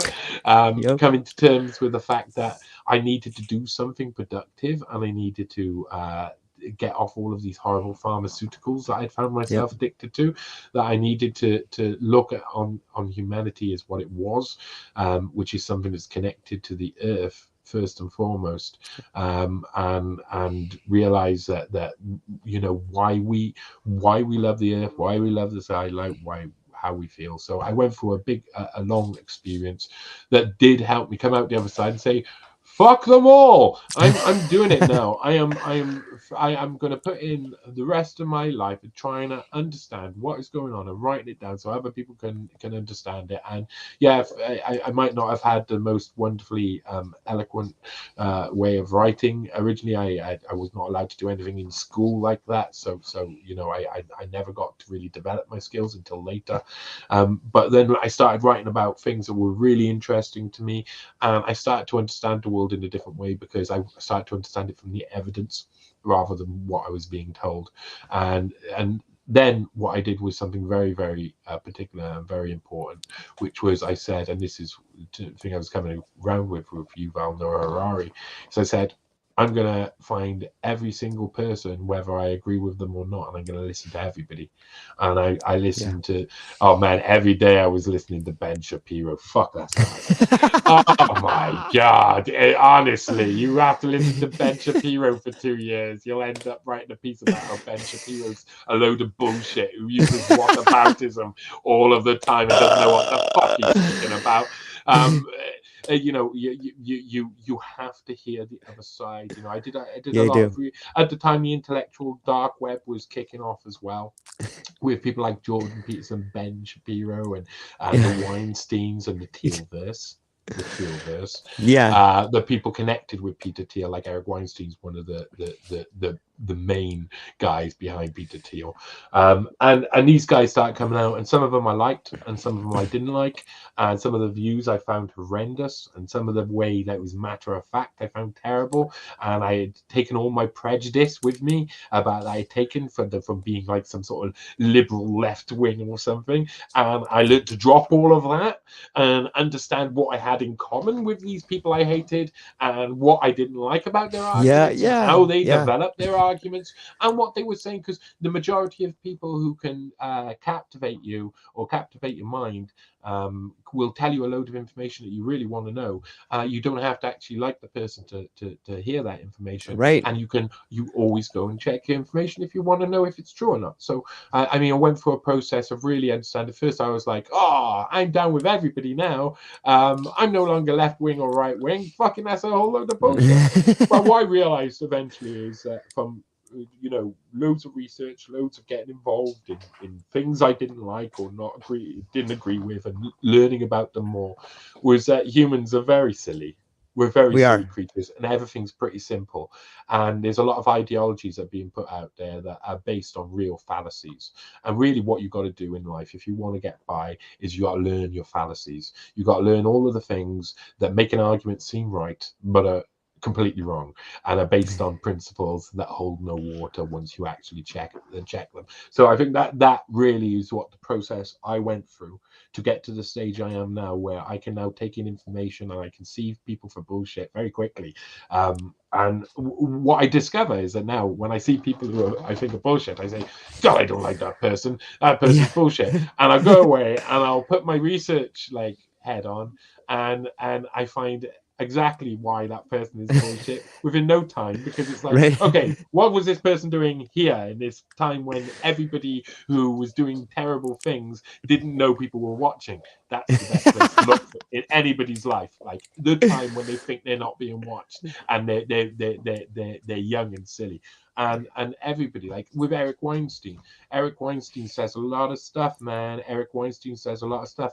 And at the start when I listened to him, I was like, God, this guy's intelligent. Oh, he knows everything. He ate the theory of everything. That sounds amazing. Why hasn't he published it yet? I wonder why he hasn't published it. Why hasn't he published it? Why hasn't he published this theory of everything? It sounds great. He keeps describing it to me, and I'm like, I want to know more. And yet I don't know why. So I may as well research a theory of nothing, the theory of absolutely nothing at all, the theory of bollocks put into people's mind by a manager of a hedge fund who were trying to copy people like D. Shaw and stuff of the past, and try and think outside the box and try and think really revolutionary, and were actually a bunch of guys hijacking firms more likely and just whooping them up. And then you go back a bit further and you discover that, where was Eric Weinstein? Apart from hanging around with all of the Edge Foundation people, which was fully funded by Jeffrey Epstein, and Epstein was there all of the time. He's never seen Eric Weinstein's never seen Jeffrey Epstein, never met. No, he met him once in a place. Yeah, we met him once in a meeting, and he was weird. And I thought straight away, God, this guy's weird, isn't he? Yes, I didn't see anything. No, I haven't seen anything.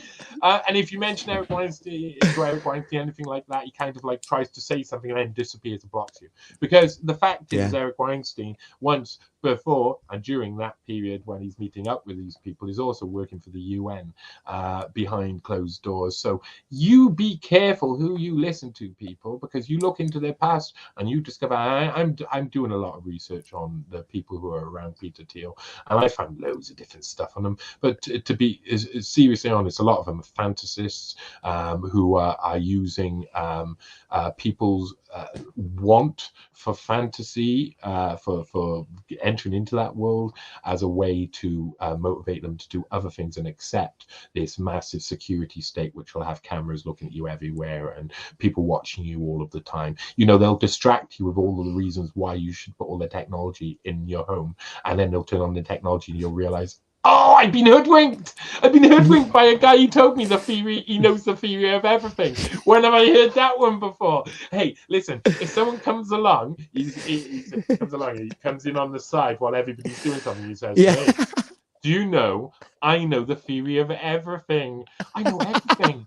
I know everything. I can show you. You won't understand. And every time you'll ask me a question that makes sense, I'll say, Well, think of it this way and come off to something that has nothing to do with it and is like what is a hypnotic deepener or like a technique to stop people asking the question. He does it on Joe Rogan and stuff. He's sitting there so Joe Rogan asks him a question. He'll be, oh, well, you got to think of it like this. And he'll do it multiple times. And all he does is he's magic tricking you. He's saying, oh, look, flip the card. No, I got nothing over here. I know everything, the theory of everything. And then the only people who agree with that theory of everything are all a bunch of Epstein associates who all have the same sort of like, all of them. They're all like, yeah, he's so clever. The same people who were saying, yeah, Epstein's a genius, oh, extreme genius. But I do think that people probably underrepresent Epstein's intelligence because most of Epstein's intelligence was in the world of very young girls. That's where his intelligence lay. Right. Space and young girls. That's what he was into. So these guys were the guys who were recruited by this new I think eugenics movement that was much more like hidden and underneath, and we're trying to find a way to implement that into wider society and some of the tech. And I think people like Peter Thiel and Eric Weinstein are perfect examples of people who will say a lot of very clever sounding stuff. And behind closed doors, not even actually that much behind closed doors, they're working with elite paedophile child traffickers. I mean, Peter Thiel and Jeffrey Epstein were both in a business called Carbine 9/11 together, invested in 2019. So after like 2018, 2019, just before Epstein's going to get the arrested and end up with getting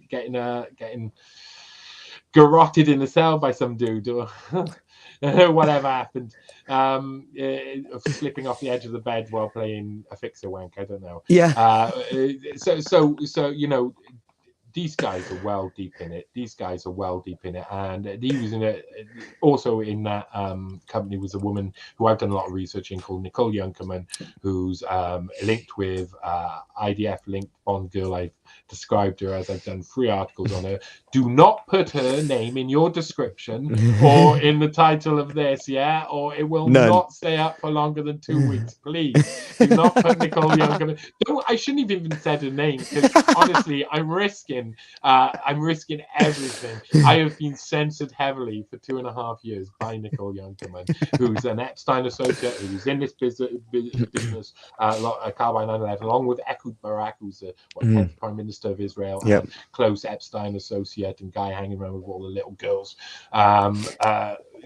These guys, she also was with Epstein's flight manifest in 2002. So and September the 1st, they were in Les Wexner's mansion in the UK together, meeting 2 US senators that I think I know the identity of, but I can't quite confirm the identity of yet. I am working on that. Wexner's in it this year. He's the last of the Epstein guys who he's going to get fucked over seriously this year. He is done. That I think they know he's coming to the end of his life, so they're like, okay, we can do it now. But that very powerful man is about to be exposed to something extremely terrible. But yeah. So. Oh, don't mention Nicole Younkerman, whatever you do, guys. Don't put a name in. Don't do I won't. And if you do, don't put it in Google, because all you'll see is good things. Actually, I tell you what, put it in Google and then put it in DuckDuckGo and be amazed by how basically Google is just like a really limited encyclopedia nowadays, and the other side is people going, who the fuck's this woman? I mean, she's quite incredible. So yeah, man, there's a lot of people hanging around in the Tealverse and hanging around linked with them, who are all associated with these people.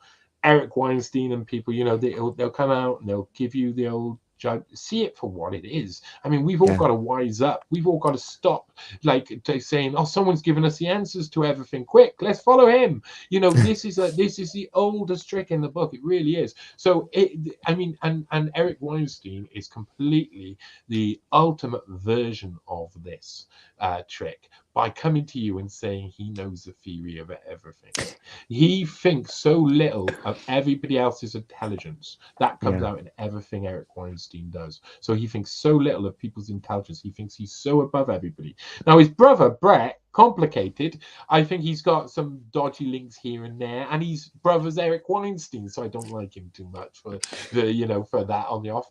But I'm willing to give a Brett Weinstein the benefit of the doubt in many different cases, because I listened to him for a long time, and I think he sounds most of the time like a very interesting person who's interested in things. But he has this wanker brother who's a dystopian arsehole working for the UN and other things behind manipulating who knows the theory of everything. So I am willing to say that even if they come from if they cut from roughly the same cloth, I am willing to give someone the benefit of the doubt based on their actions and what they say and what they do. Okay, let me jump in right here. I have two questions on these guys. First off, and I'll answer them. I'll give you both questions, and then I'll let you answer here. Who are their parents? Like, I tried to find who their parents are. Can't find it anywhere. Like, it's not anywhere. I think that would be an interesting idea. Number two, what really pisses me off about Brett is that he's at Evergreen and he's teaching, who was the not Zelensky? No, the tactics. Okay. The tactics that Brett was teaching to the children there was a way to overthrow the system, which I'm all for. But it was the guy he wrote a book. He's from Chicago. Gosh dang it, I can't think of the thing. Anyways, it's not Milton Friedman. Oh, sorry. No. Right. Okay. Right. He was teaching Zelensky, and that's fine. Like, those are great tactics. But he was teaching everybody at this school, which was a set of people that had it tough or whatever. He was teaching them all, hey, maybe you shouldn't like white people. Maybe white people are the problem. And then there's a holiday at Evergreen, and he goes to the school on hey, no white people can show up today. But he goes there because he's not technically white. And the kids are like, get the hell out of here, man. We're going to kill you. It's not white day. And he's like, I'm not white. And they're like, yes, you are. Get out of here. And then as soon as that happens, then he runs and hides behind white people like, oh, hey, white people. Like, what happened? But it seems to me that he was starting sort of a kind of a race baiting tactic. And then he hid behind the very people he was claiming were the problem. Does that kind of make sense? Yeah, very much so. Because one of the last things I like I say, listen, I'm willing to give people the benefit of the doubt, and I'm not saying Brett Weinstein. That means I give Brett Weinstein a clean bill of health, because I haven't gone through Brett Weinstein enough. I've gone through his brother. We all make mistakes. I guess. Brett is an interesting character, very intelligent guy, absolutely, and a lot of the things he does seem very clever. So it makes me wonder when I watch something like it was really bizarre. It was about a year and a half ago, and it was Brett Weinstein was leading some sort of like group chat with a load of black thinkers, black people. Yep. And the conversation I was listening to was just bizarre. And I think I was just trying to imagine what it must be like for the people who were taking part in this as black people to listen to a white guy try and explain how things are, because that's what he was doing. And I found it really, really like, isn't that the whole point of what the problem is that we keep having, listen, we're about to have something kick off over in this country, a big national scandal that I can't talk about yet. I'm partially involved in it. when I was younger, I used to work in 5-star hotels, and I saw some very dodgy stuff happen in 5-star hotels. And a few years ago, I spoke out about somebody who I had seen acting in a certain way, and I think it's now started a series of events, because I spoke out, I put out a tweet, and it went a bit viral. It went like 5,000, 6,000 people saw it, and I think it meant that the people who knew that was going on have now had to do something about it to protect themselves. So I'm currently watching that happen. I know it's going to happen, and it massively affects the UK black community, massively, in a way that nothing, I don't think, since the murder of Stephen Lawrence will have affected the black community in the UK. And that if people don't know about the murder of Stephen Lawrence, man, I could cry talking about that stuff. So and I'm fucking feeling the emotion there. That was a kid on a bus stop with his mate, and a bunch of white thugs come across to him, and they were really just the thugs of the lowest order.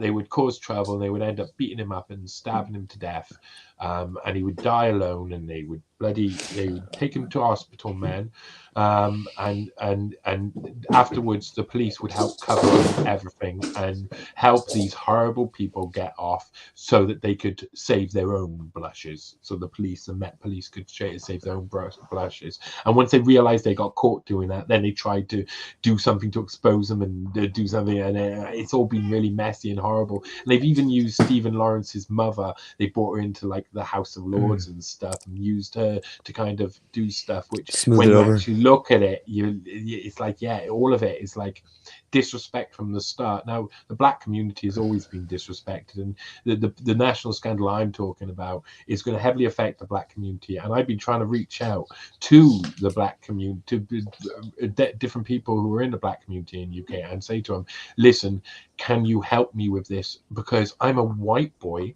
and this shouldn't be a white boy who's doing this. Yeah. It really is something to do where the black community is about to face like a massive moment of realization and mourning for some loss of innocence in the past. A real big. This is like going to be as big as Jimmy Savile, I'd say. It's disgusting. I know, and it's I'm not, and I really know. Makes me when I want to cry. say something, when I say something's big, I mean this is really big. This is something that this, like, I when I put on the top of an article, this is explosive, it's because it's bloody explosive. If I just put out an article and this is the facts, well, this is the facts. This is something really terrible. And what I find really hard is that when you actually look for black voices, where you find they've been co-opted a lot of the time by mainstream media, because they're in that situation. And this is then emblematic of the actual case itself, because it's someone who was able to have that ability within power to stand above a lot of black people who didn't have any power, who all were like, oh, if you'll let us close to us, then we like got some sort of power, access to power. And then he used that to groom children. Man. So you're talking that there's this fundamentally there's this gap between what white people think black people should do and what black people should actually do. It's such a way of thinking and a mindset. And now I say this with all honesty, and I've got something in my life which, for family reasons, I cannot discuss, out of respect for someone in my family, that means I have a real important dog in this fight, man, about racism. Racism isn't as simple as if you're white and black and etc. It's about the decency you treat another human being and how much respect you give another human being. And what I see is that the black community has been really like knocked down for years and years and years and years in every country, generations. And it's got to the point where when they look to rise up now, they find the virtue signaling mainstream medias who help knock them down, the virtue signaling police force who help knock them down, the virtue signaling army help knock them down, use them for their agenda. And it's like, it's so sad, because from my point of view, I talk to lots of black people who are some of the most intelligent guys around. I can see through this. What I need is some good black journalists in the UK who are willing to expose something really big. Like, what I need is to see like the black community rise in the UK and defend itself. And what I want to see as well, really, mostly through this sort of stuff, is an independent black journalistic endeavor. The mainstream media keeps co-opting black people for virtue signaling, and I would love to see more black people within the independent media fighting, because that's where they need to be. They need to be on the front lines, because they have some of the most to lose. Once our society flips round and these people reveal their mask for who they are, these people who are up top, who are sorting out society, I promise you, nearly every single one of them is white. Promise you, every single one of them will be in power, will not be thinking about certain ethnicities and etc. And that's why Africa is left behind when we look at super power blocks and stuff and say this whole world's turning, it's east and west. There's no south to it. And that needs to change. That dynamic needs to change. There needs to be an understanding of, like, and I really mean this, like, everything I do in life is somehow related to loving Black culture. I can't help it, man. Every single person who's ever sung and is Black is my favorite person in the world. I'm so terrible. That's racist. I'm just so terrible. Like, you know, it's just, I love soul, man. I love the soul of humans. And is there any group of people on earth with so much soul than the Black community? And I would love to see them take their soul back. Take their soul back, because it's been co-opted and manipulated by these mainstream aggressors. And there is a big history that you look back, they've never been on your side. To the Black community, they've never been on your side. Let's see that change. Let's see that change. Let's see Black people rise to the top from their own hard work and say, no, I'm not going to join on the side of you, your globalist system, and your idea of who I am and how I should be, and what has been put upon us over the history and this malevolent past that we've all experienced. Let's create something completely new that isn't about you being white and you being Black. It's about you being human. Like, and that is really what is a major. I mean, I'm really concentrated on that. In the near future, that'll be something that I'll be looking at doing in the UK as well, is trying to help give a voice to a lot of people who have been affected by something that's everybody's going to know about soon. Yeah, in something that explosive tends to have roots in other countries as well. Once it comes out somewhere, all of a sudden, it's like squeezing a balloon, right? You can pop it here, but then it comes out on this side over here. And I think a big part of it comes down to class. Like, there's so much propaganda that says, hey, you versus you, white versus Black, gay versus straight, woman versus man. Like, it should be about class. Like, I think the test should be, show me your hands. Show me your hands. You got calluses? Okay, you're probably okay. You know what I mean? You're probably okay, but you got soft hands. What? Get out of here. Hey, I'm It should glad. be more of a class struggle. I spent many years working on a reception desk in hotels and as night manager in hotels and stuff. I could have had the smoothest hands, but at the same time, I was rocking out on the guitar. So luckily, guaranteed you got calluses on your hands, right? Yeah, but your thumb is tough. Man, yeah, my thumb is the toughest. Don't tell people. They'll be after me, thumbs. No, I've met some people with I met some guitarists in my life who have all sorts of strange finger things, right? Like, all anomalies, crazy stuff. Oh, things they do as well. I knew a guy who used to cut out Coca-Cola bottles and super glue them to his nails to play guitar. And it was like extreme. It was extreme because it was kind of, but he played guitar like a demon. He was a fantastic guitar player. So I mean, if it works, it works. Yeah, it's fascinating. You know what, I on the topic of national borders, I read this book called Connectography by Dr. Parag Khanna, and he's this think tank guy out of Singapore, total CFR, total McKinsey. And in his book Connectography, he talks about what you're going to see in the future. And he wrote this maybe 10 years ago.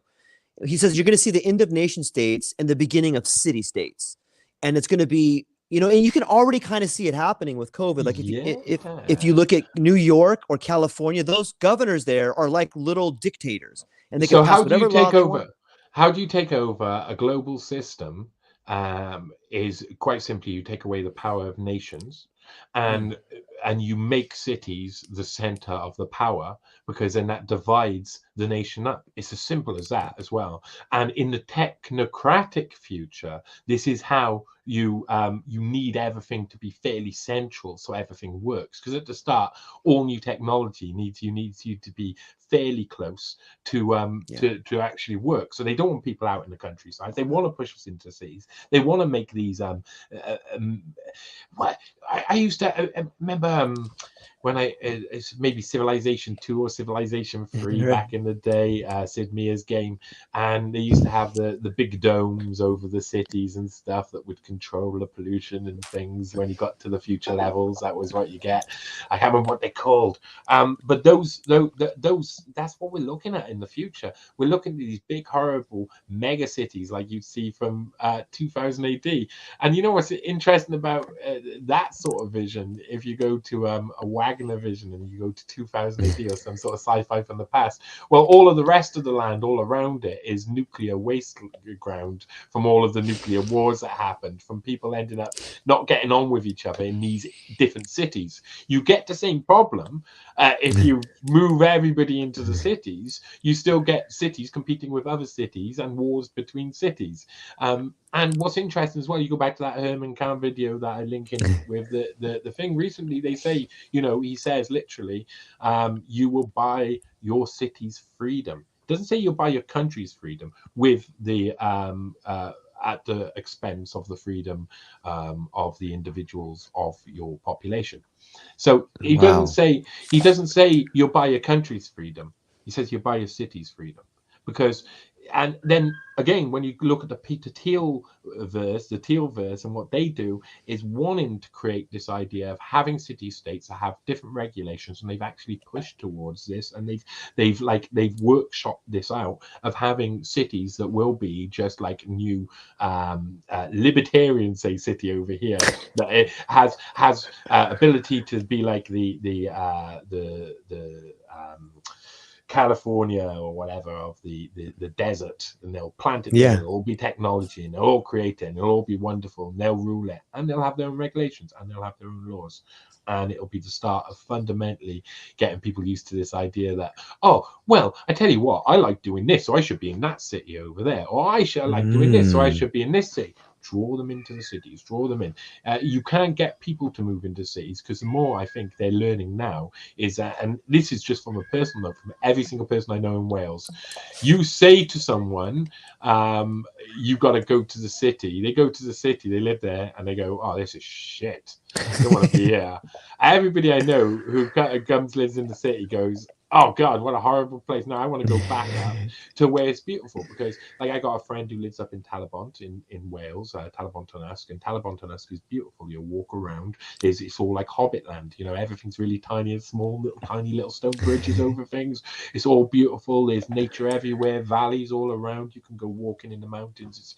It's just wonderful. Why would you want to go live in a concrete block once you've experienced that stuff? The whole point is as well, there's loads of this land out there that no one's on, and it's bullshit that it's overpopulated. They are telling you that while they're making you feel like it's overpopulated. It's a simulation. It's like a simulated event. It's an experience. It's like VR. We are in like a virtual reality in the city. Like the idea that we go here and we will be happier because we've got this and that and the other.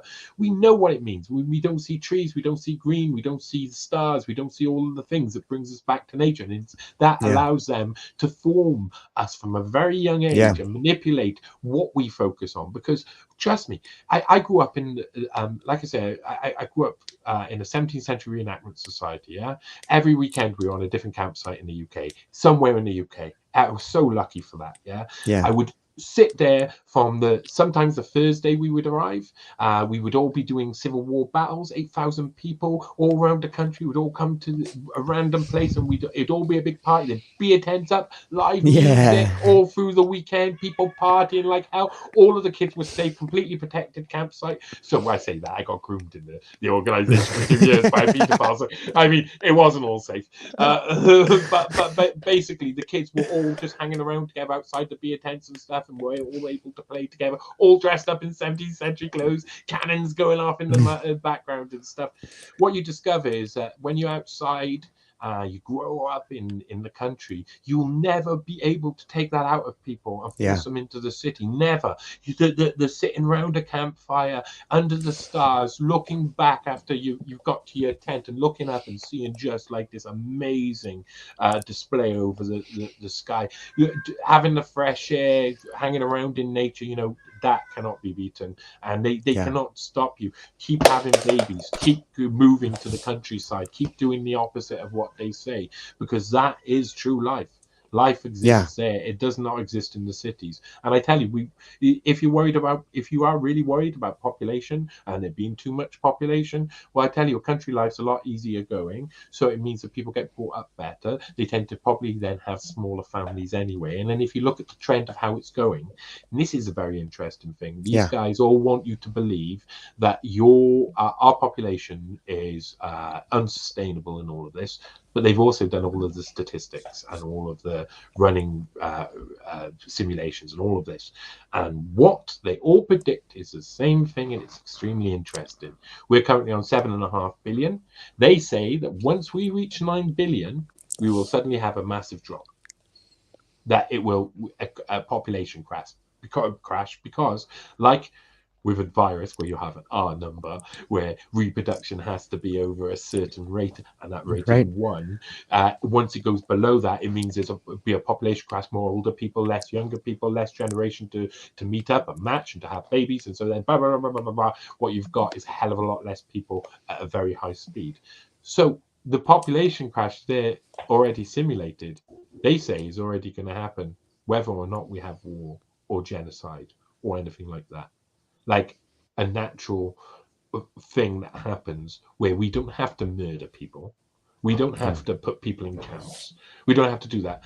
And go research that. Anybody can go research that. The population is going to drop off. It's 9 billion. It'll drop off, partially due to education, partially due to other things, partially due to just the fact that when there's too many people around, or people have the perception there's too many people, you just stop having babies a bit. Also, when people are educated better, which these guys avoid doing so that these people can't fight back, you have less babies. So if we educate people better, people will be like, well, I don't want to have an unsustainable family. I want to have a little family, and I want to enjoy it, and I'll replace what is on earth with what I have, like 1 for 1. I don't mind that, but I don't want someone telling me a policy, because I know loads of other people who are going to be very uninterested in the new technological future about having babies or doing anything like that, and that's why they're expecting a population crash. So while people are saying, oh, let's manipulate this, that's evil. Let's just live life and see how it goes. Let's just go through this process working together and not trying to see that side's the one that dies or that side's the one that dies. It's a real inhuman. As soon as we get into the realm of thinking about technology, we lose humanity automatically. I think that brings me to another point. You made the awesome point that we should be doing the opposite of what these people say. If they're afraid of too much population, so we should have more population. But beyond that, I think they're afraid of spirituality. And that brings me to the point of, like, I've been reading a lot about the Eleusinian mysteries, and it seems to me that there was something about the Eleusinian mysteries where, emperors would hang out with slaves, and they would go to this festival, and it was this outdoor festival, and whether there were psychedelics involved or not, like it was a festival, like a celebration of humanity, and it brought people together. I was talking to Simon Critchley a while back about he's a pretty awesome philosopher, and he was saying that in the festival what you would see is Demeter and Persephone would die, and they would look for her and stuff. And I just found myself thinking, imagine being with like 10 strangers, and maybe you're 10 grams deep on mushrooms, and you see this child die, and you're like, oh, dude, you're crying with the person next to you, and you forget what color you are, you forget where you're from, and all of a sudden you have joined together in a ceremony celebrating life and the loss of life. And then at the end of the ceremony, Persephone comes back, and everyone's like, we did it. It's like this being reborn, and kind of like the experience you had where you were, you got to this dark spot, and then you came upon this 3-day mushroom idea, and you were reborn. Like, part of you died, and something was reborn inside of you that was stronger and better, and came out with this force. It's like, okay, I'm going to attack these guys now, and I'm going to fight on the side of humanity. I think one thing we can do, like guys like me and you, and eventually everyone, is even Corbett was talking about the narrative and how important the narrative is.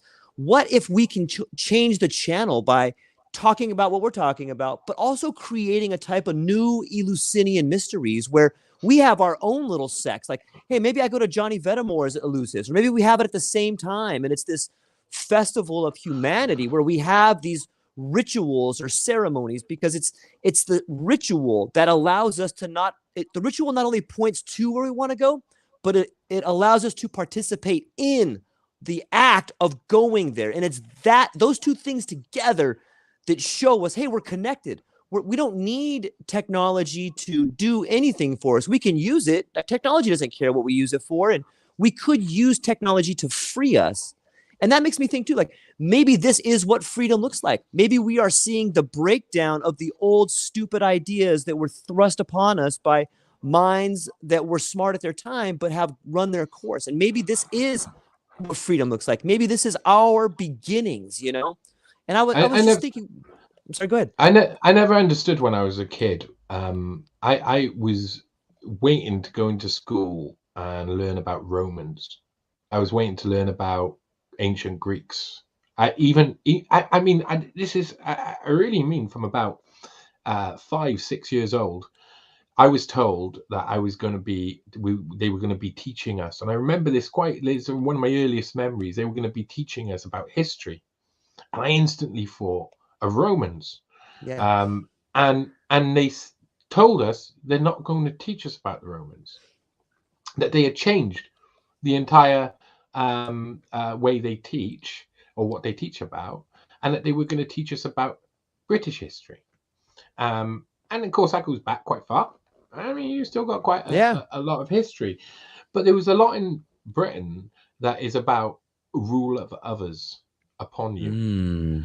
And that, you know, that was something that instantly I noticed, that it was like, I was really sad about it, because I had already, I mean, when I was young, my parents were obviously terrible at the idea of not letting me watch things I shouldn't watch. So I saw everything. I mean, when we first got a video player, I was about 5-6 years. I must have been about 6 years old. And the first movies we got out, I must be maybe. Well, we could tell by when these movies come out, because Critters and Nightmare on Elm Street 2 were our first family movies to sit around together with. Yeah, and I watched them all. Like, I mean, it only got to when I think the first movie that my parents said, no, you're not allowed to watch this one, was Full Metal Jacket, and that was after he had blown out his brains. After he blew out his brains, then my parents said, no, definitely, you definitely can't watch this anymore. I was like, no. When I watched that movie afterwards, I was like really pissed off to find that was the most brutal scene in it. I saw it, and then I was stopped from watching it. That was terrible. So, you know, I used to do things where I used to sneak downstairs when I was young and watch all the horror movies that I wasn't allowed to watch eventually, all the really brutal ones, because obviously they learned a little bit as time goes on. I've completely lost my train of thought. Oh yeah, but one thing that I learned from taking in culture and the little bits I had, and being in this weird society, I was in it from a very young age. You know, every weekend I was suddenly, all my family were dressed up with swords and armor and stuff, and walking around with cannons going off in the background. So from a very early age, I was like, these two worlds are slightly different, and I really like that old world. You know, that's a really interesting world. So I was well into the history. And I think there was there seems to be, it continued when I was in high school, a concerted effort to take away classical philosophy education and understanding of the great masters like Socrates and the like Marcus Aurelius. If you talk about an emperor who can teach you about how to live your life and how to, I mean, just basically like viewing your day's routine from a bird's eye perspective at the end of each day is a fantastic way to change every single bit in your life. You know, we're so scared to look at our own behavior and what we do, and that it's just such a basic principle of life to teach you how to be, how to act. So many wonderful stories from the past that they fail to teach you now, because it gives you autonomy. It gives you not only it gives you autonomy of thought and all of that. It gives you the ability to make up your own mind, and they don't want that. So that lack of education is being purposely driven away from the ideals that you talk about there, because they want to move us away. Because if we do, what we're going to learn The fact is, what you say at the start there is really important. You got a load of people in a room.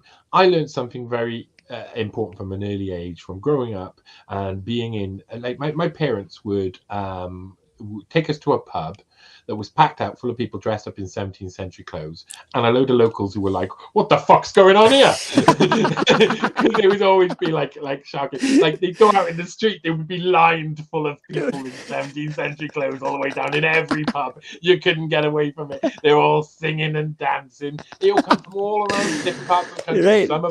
Some of them were for like high up jobs, and some of them were from low down jobs. You can't tell once you're dressed up as a pikeman who anybody is. So when I grew up walking around in these pubs, like feeling very safe, and I was safe nearly all of the time. You know, I had my one experience of a very nasty man who purposely targeted me when I was young. He was a very horrible guy, and that went through a court case and everything. So that is like something that is provable and etc. But you know, I had my own bad times, but there was so many good people in there.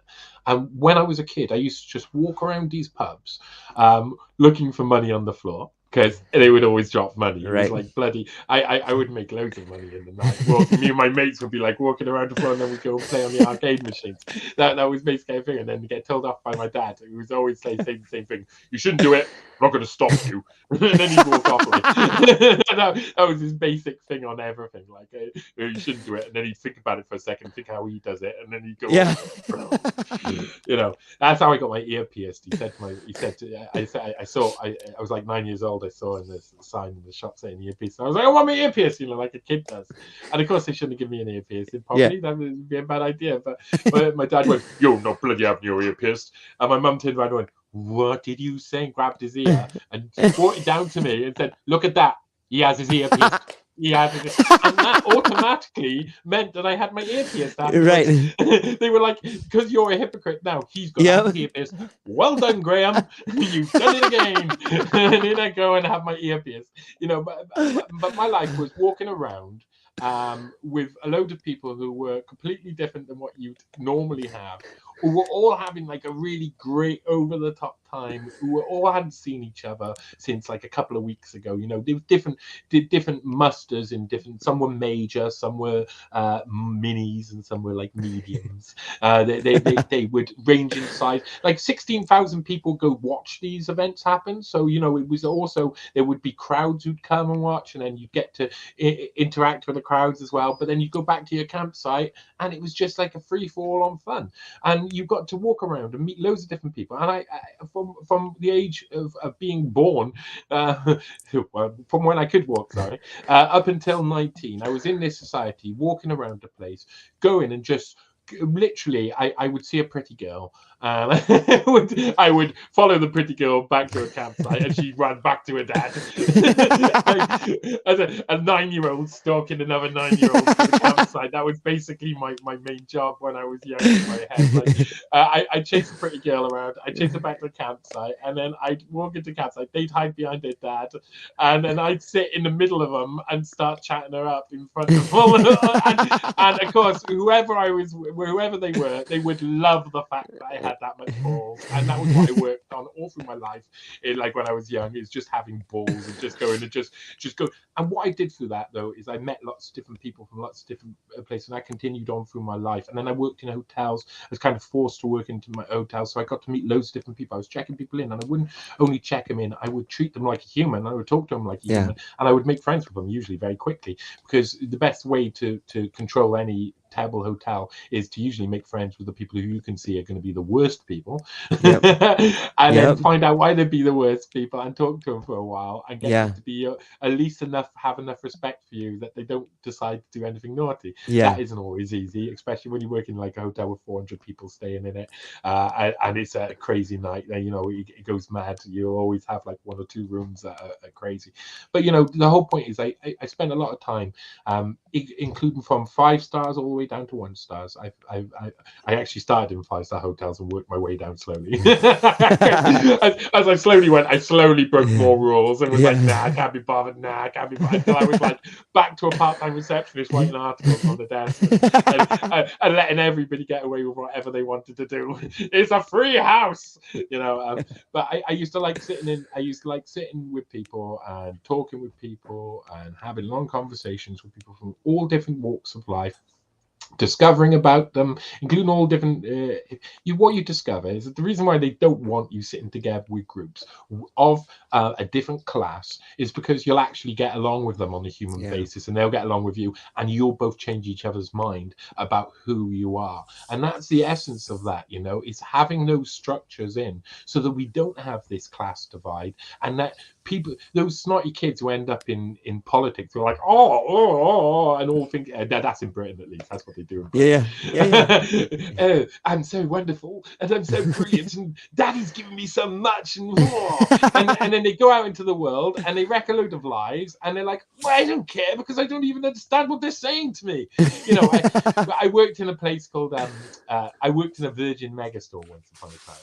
Yeah, a Virgin Megastore. I was up on the stage, apart from in the music section, I'd be up on the stage on Rock Band, demoing Rock Band, screaming in a microphone and playing guitar at the same time with some kids up playing drums with me and stuff and things like that, and do all sorts of. I was in the game section a lot. Used to have lots of fun, and it went into administration, Virgin Megastore, so it went bankrupt. It actually got taken over 3 times. I went through each of the different bankruptcy processes and the redundancy at the end. But when they did it, they brought in a load of guys from this company, a big firm, Ernst & Young. You may have heard of them. One of the big financial firms, to come in and do the administration process. And this guy walked in from Ernst & Young. He was about 6 foot tall, in this fantastic suit that I couldn't afford for sure, even though I did have a very nice suit at the time and I was very proud of it. It was nowhere near that. With this whisked up posh hair that flicked up in a way that I can't even imagine what he uses to do it, but he must spend them all. I gotta get it flicked up by this morning and stuff. And he walked in and there was a load of us, and we're all like musicians and stuff who have to work in a shop for a living because we can't afford life. So we're all most of the people were pretty disgruntled in the place, and we're just like, and this guy walks in, and honestly, you can see why there's a detachment from classes when you have moments like this, because this guy walked in, hello, where you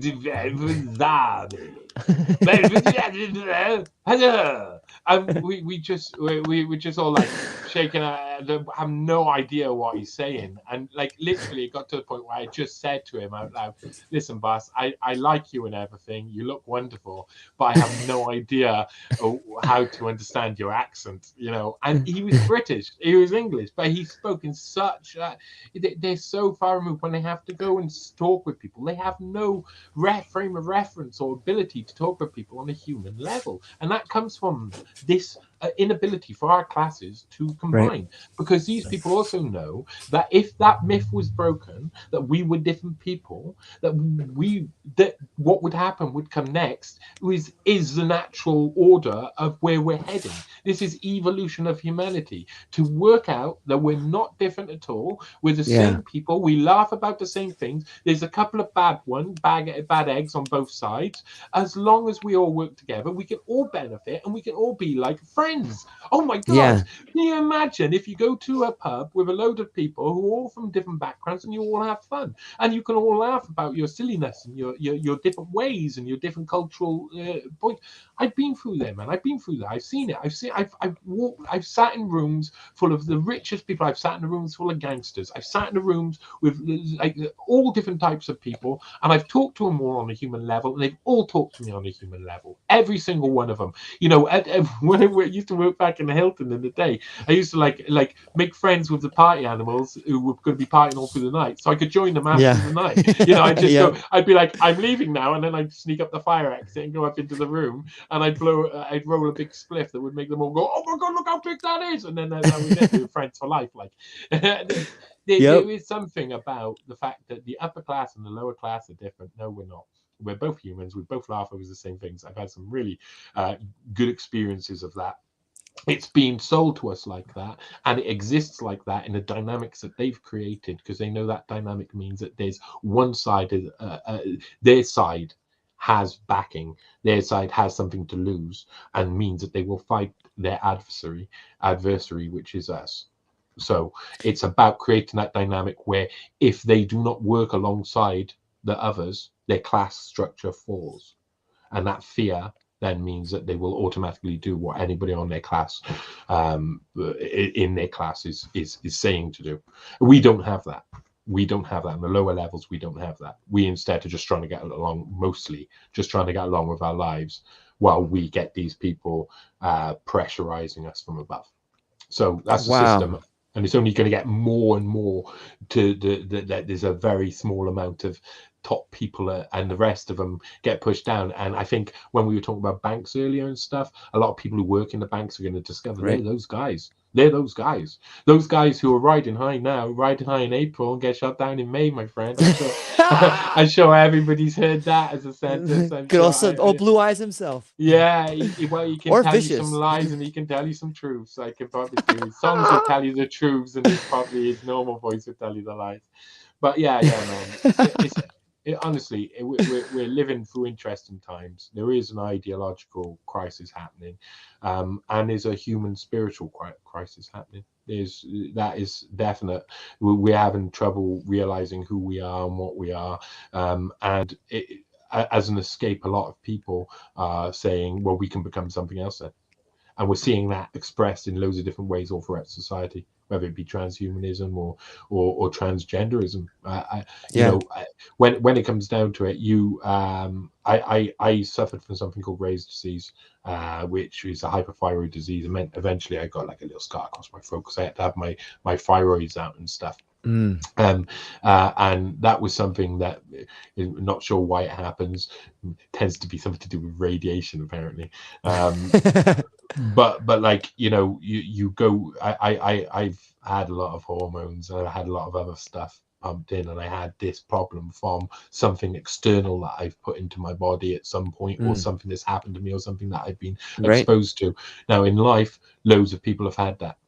Do you know, when I was at my worst, when my Graves' disease was worse, I had like basically 10 to 100 times the amount of hormones and other things like that other people had going through their body, and I would be fucking crazy sometimes. I'd be like, fucking, and life was, and we are living in a world where that sort of shit is pumped into us all of the time.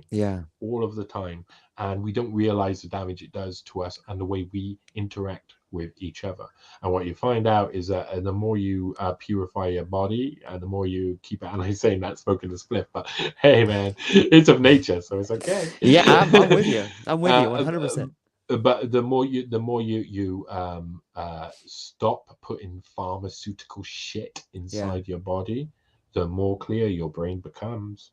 You'll start to see, the more you stop taking E numbers and shit and eating the sugary shit. I love it, man. I love it. I love it.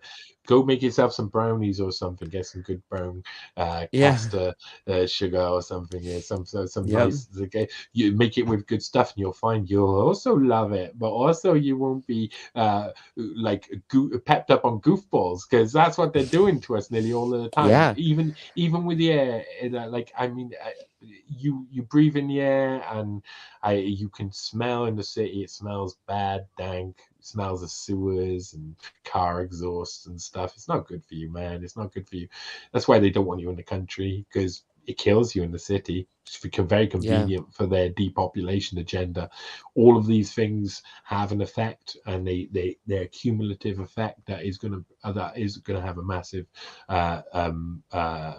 output of death, of sadness, of all of the things that make us unhappy. And we've got to run away from all of that, or change it, and we've got to make a new world, which is really nice. And it's about truth. It's about people being nice with each other and being one class.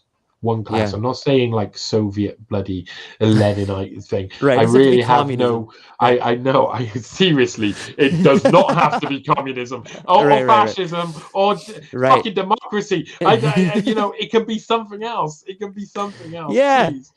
I mean, Right. the thing is that we can become very limited, and we often withdraw psychologically to the things that we know the best. So communism and things like those have a risk of showing their head in some sort of form, and I think that's what we're seeing at the moment. Is we're seeing some form of fascist mode communist sort of like global government coming in, because it's all about keeping everything production being right, just right, so you make the right amount for the people and everybody's Yeah. doing their part for the system and all of this and all of the workers and this, that, the other, and then Yeah. it just builds up until eventually they'll be sending us to the gulags and we'll be like, oh god, they did it again, how did they trick us? but it's on its way, I mean, they're trying that because they've come to the point where I think they've hit a brick wall with a load of people like us who say, Right. no way, I'm not doing it. I want to live a free life. Yeah. Yeah, there's so many points that, like, I've noticed in my papers. I live in Hawaii, and you're starting to see reports of in Hawaii they don't ever report suicides. I think it has something to do with tourism. However, it doesn't take much to read between the lines, and when you see articles like "man found dead in work truck, unattended death," like, it's not hard to understand what's happening. Like, people are giving up, and in some ways they're giving up, but in some ways they're fighting. It's like, you know what? I'd rather die than do what you guys want me to do. So it's like this ultimate form of rebellion that's kind of sad, but that is one reason I think there's so much propaganda. It's like, look, pay attention to Russia, pay attention to this. Like, they don't want you to look at your neighbor who's struggling and fighting and Yeah. scratching so hard right now to make it. Hey, don't worry about him. He probably likes Putin. Don't worry about them. They probably like Ukraine. Like, if we stop paying attention to the carnival that is being thrust upon us, we would see that everyone around us is in the same boat, in the same shape, and is struggling. And that I've been trying to think of different solutions by looking at the tactics they use. And one thing I have found, and I would love to hear your opinion on this, is that we have seen this radical transformation of definitions from vaccinations used to mean that you no longer get a disease to vaccination meaning, hey, we're going to stick this in you and see what happens. We have seen the change of pronouns change. And, these may be ideas that have benefited the ruling class. But why can't we start some sort of GoFundMe to lobby Merriam-Webster to change definitions like overtime? Maybe overtime should be like anything over an hour. You have to get paid overtime. Or maybe, or we could slavery. change. Maybe we should just call it slavery. Yeah, maybe anyone. How about this? How about greed? Like, if we could get some psychiatrists to put greed in the DSM, the diagnostic manual, if we could turn greed into a disease, then we as the people, it would be our responsibility to go to our leaders and have them get a psychological evaluation and seize all their assets because they're suffering from a mental illness and they're putting their families in dangers. And I think it's true. If you look at Biden's kids or these rich people's kids, they're demented, not because they're bad people, because they're being forced to do things that they know are wrong, and it's wrecking them. So it's our responsibility to get these people to have at least get a psych evaluation, and freeze all their assets. What do you think? No, I would be straight up for starting at that point and then moving on to something like moving along to find something that's more manageable and more doable, because I think that is the automatic response to what they're doing would be to say, oh God, let's fight back against them and expose them for who they are, etc., etc. But I do, and we got to have like some form of like parallel system in place. Yeah. Loads of different things. We've got to do all of these things. But I also, I mean, there's something interesting in the extremes of this, because oh God, I'm losing my train of thought. Okay, catch me up again. Sorry. Okay, Something my brain is. So I think maybe I was talking about how we could start the changing definitions they have used and utilizing their own tactics. Yeah. So what my thought is that the changing the definition and using their own tactics is saying, right, they're going to that end of the extreme, so we'll go to that end of the extreme and we'll do the same and turn it around. And I do think there's places for that, and I think that probably has a place within this as well. There is place for saying, okay, we change that, but then what we're doing is we're picking up the real negative tactics, and we are forgetting the fact that the whole point is that if they are changing words and manipulating words in response, what we should be doing is bringing truth to the original words and solidifying that's a great point. they've meant before. So I think I would say that we could both agree that the best place to start off, if we want to actually make some sort of that changes, bring some of those words back, take some of those words back and keep using them in the manner and the sense that they actually mean, and refuse to let them change it. And also keep pointing out the fact that we're refusing to let them change it, and that we're taking notes of all of the words that they're changing. Because I mean, when you're listening to people now talking, there was a guy talking to a pharmaceutical company, I think he was a Glaxo man or a Pfizer man recently, saying about, oh, now we've managed to get gene therapy as a normal thing. We can push that along now. And you know, that is so, it makes you feel so bad. You know, they've tricked a load of people. And you know, a load of people will now then turn around and say, oh, I've taken a gene therapy. Oh, well, then that means I'm used to taking gene therapies. Then, you know, that will be the simplicity of how people will respond to it. And they've done that by changing a word. And that process of changing the word is a malevolent thing, rather than the actual what they've changed it to or anything. The real process is the fact they're redefining things, and they're redefining who we are and what we are. And we've got to make sure we keep the original definitions of what we know, because we are at risk of, if we play their game of psychological warfare, getting confused. Because I'll be like, I don't know what any words are anymore. Oh my god! And you know, it is very important as well for them to be the ones who are doing the double speak, not us. You know, we got to keep it pure, true. We got to keep the facts there. We got to make sure that when they come to attack us, they find it extremely difficult, because all of the evidence is there, and it seems pretty seems pretty obvious by the time they get there. And that's part like Sun Tzu as well, the winning the battle, the war before you've even gone on the battlefield. You know, you have to what are their natural response is going to be to all of these things. And their natural responses are pretty procedural. They've got standard operating procedures in place for everything. So when someone does something, they do something in response. Now, if you already know that, and you can already, like Herman Kahn did with working out the future nuclear defense, if you can work out what defensive or attacking measures they're going to take, and then you take things to neutralize it rather than to attack or defend, that's much better. You know, and so their ability to spread this disinformation, and then to paint us as though we're the ones spreading disinformation, is currently the tool they're using. So all we got to do is make sure our information is completely factual, so that as soon as someone says, oh yeah, but you're doing this, we say, look at this, and they go, oh damn, you know. All it takes, and this is why, I mean, for when I'm writing a 7,000 word article or whatever, like this last one, I mean, that was like to seal up, to make sure that everything is perfectly accurate, that everything is grammatically accurate, that everything, that nothing says something that is meant to say, that it's all just evidence, that it's all got links in that. Those links as well, something I'm really trying to do now, and I promise to do for everybody, is make sure those links are not associated with things like Wikipedia and stuff, which is part of the World Economic Forum agenda. You know, finding ways to show people that information and prove that information through evidence, and give them the first ping to say, okay, there's something interesting. I do agree there's something that is interesting, and it does have a link, so I'll just have a little look at that link. You know, it only takes one process like that for someone to change their entire life direction from being surrounded by false information and being completely and utterly controlled all through their life, to them suddenly realizing, look, shit, not only is there all of this crap happening around us really terrible, but other people are seeing it too.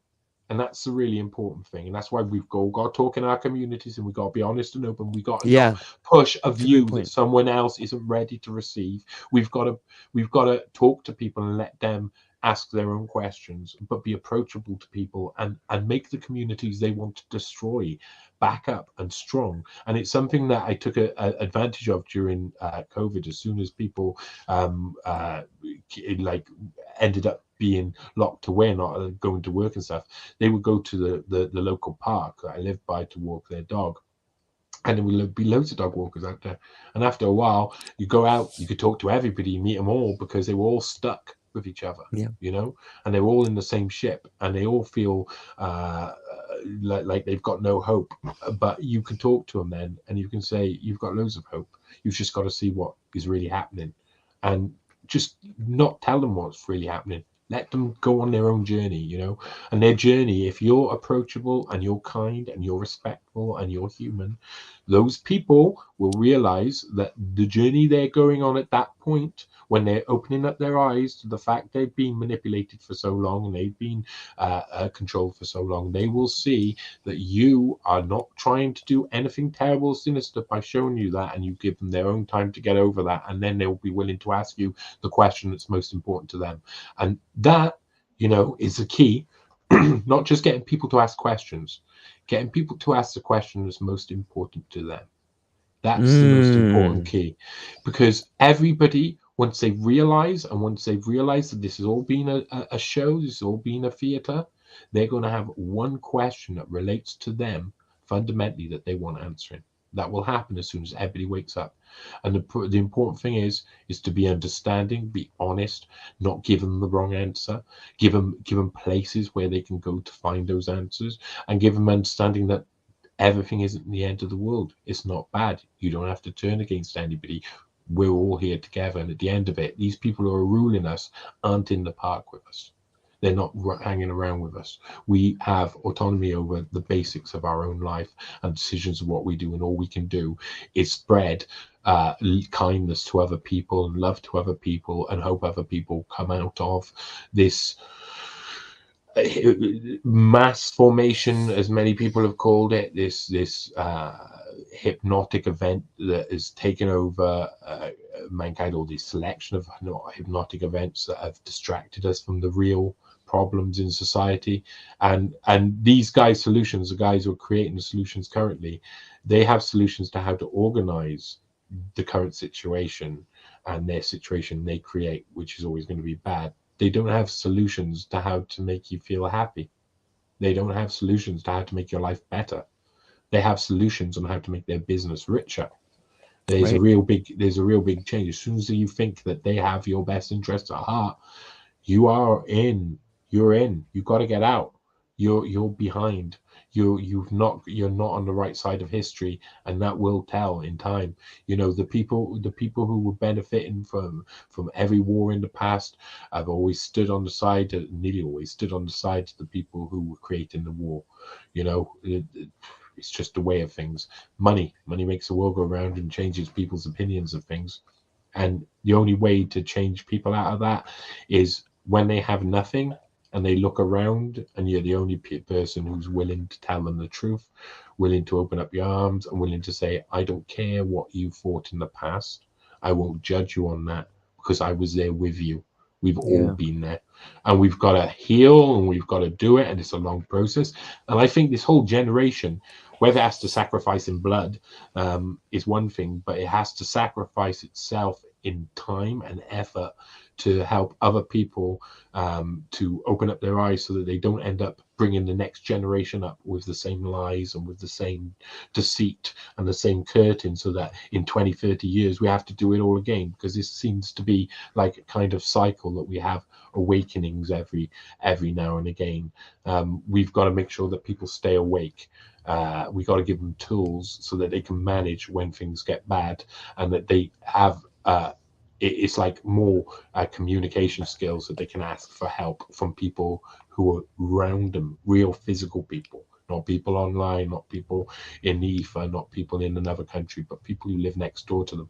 And we just got to communicate more. We got to be nice to people. We got to do the opposite of what they do. So when they redefine words, we bring the words back to what they mean. When they try and split us and divide us, we come closer together.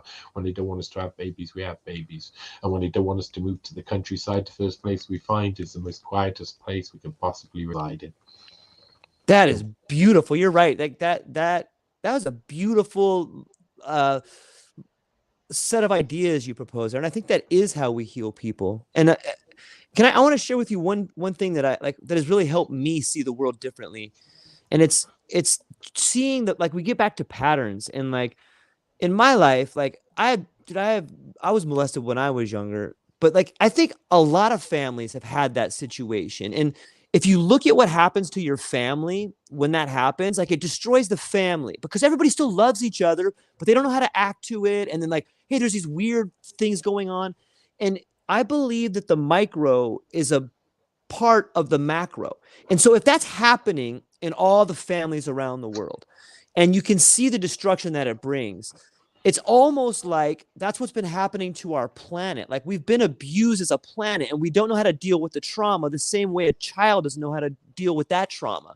And it's just manifesting everywhere. So if you could apply the same techniques to healing your family in that situation, which is communication, which is understanding and hopefully acceptance and hopefully moving forward, those are the exact same things that we would do to our planet to move forward. And you know, the people that abuse them, like they end up being the person that they were probably abused, you know? And so if you look at the structure of our society, maybe the people that are doing the abusing now were the people that were the most abused when they were kids.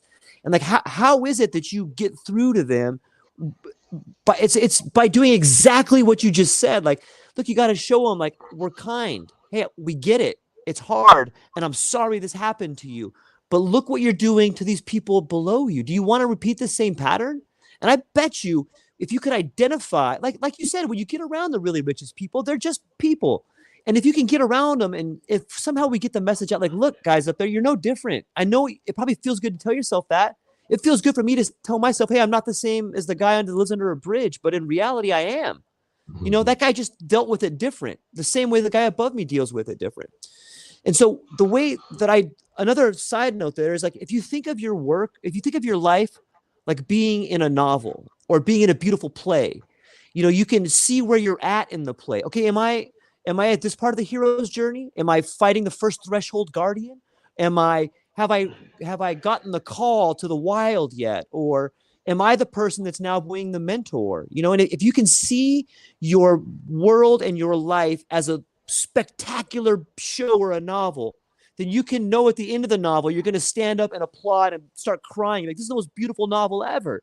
And if people can think like that, I think that they can begin to heal themselves and the people around them. I think that there's something to be said about seeing the micro and the macro and seeing patterns. And I just wanted to share that with you because it helps. Do you know? Well, no, sharing. Yeah, sharing helps, man. Yeah. This is the one thing, right? I'll say to whoever's listening now, as you can hear, we've both had experiences of horrible sexual behavior in the past when we were children, and there's a lot of people out there who have that because the person who targeted me within his lifetime will target an average of 100 to 150 children, and only 10% of those so you're saying, like, say 10 to 15 will go on to abuse. That, work it out, that's an R number that is beyond imagining and has been going on for a long time. And you're right, when it goes into the family, when you have to deal with that, it destroys your family. There is no, you know, as a 10, 11-year-old, I had to deal with the fact that I was no longer allowed to talk about something that was supposedly ended, and this guy was then allowed straight back into normal society and returned straight back into that society, the sealed knot, the 17th century reenactment society. And I had to deal with that then all through my youth, all through the rest of my youth, that this guy was still around. He was free, he was allowed. When I hadn't told anybody, because through fear, for 2 years that he had been grooming me, he molested a 3.5-year-old, and that destroyed me through my whole childhood, through my adulthood. Even today, I feel completely in that responsibility, and I know a billion people can tell me, yeah, weren't responsible and all of this, but oh man, well, you work out how things go. If you say something and something doesn't happen, then yeah, you feel responsible. And as a child, I felt that responsibility all the way through life. I felt that responsibility scarred me in loads of different ways, and I knew later on that it was probably 100 to 150 people that person who afterwards, as well, my sister would see him hanging out outside the toilets in the local supermarket, this is the type of person he was, would affect 100 to 150 people, and then another 15 pedophiles would spawn from that, or abusers would spawn from that. Because even I've done a lot of research into this sort of stuff, because I've gone pedophile hunting. I've had people removed from schools and stuff. I've done that, and I had to go on to other things, because there is something sick in the top of society that allows all of this to happen. And the more you witness that, the more you realize that does not happen for no reason. And there's a lot of people out here who are listening to this who will all have their own experiences when they were young, and we'll all be trying to make sense of them. And some of them are like innocent experiences, some of them are stupid experiences, some of them are not like someone grooming someone focused for a year, but someone kissing someone or something like that. It's something that seems insignificant but has stayed with them for their entire life. Yeah. And what they've got to learn, this is what everybody who goes through this has got to learn, is that little kid, you're a completely different person now. You're a completely different person. Every single fucking cell, every bone in your body has been reformed every 6 months or whatever through all of that time. And the only thing you've kept is the memory and the sadness from that. And if you focus on it, and this is what a lot of people do who have experienced this, or try and avoid it, either one of the two extremes. Yeah. Again, with everything, it seems to be extremes. If you avoid it, or if you focus in on it too much, it will destroy your mind. It will kill you. It will force you not to want to go out and see anybody else in the world or see anything, because of all the harm and tragedy that's been in your life. And you've got to come out of that, and can only come out of that by realizing that you're a victim of time and space. You're a victim of this crawl of humanity. You're a victim of every single contextual event that happened to not only you, but to the person who abused you and all the people who reacted in the way they did.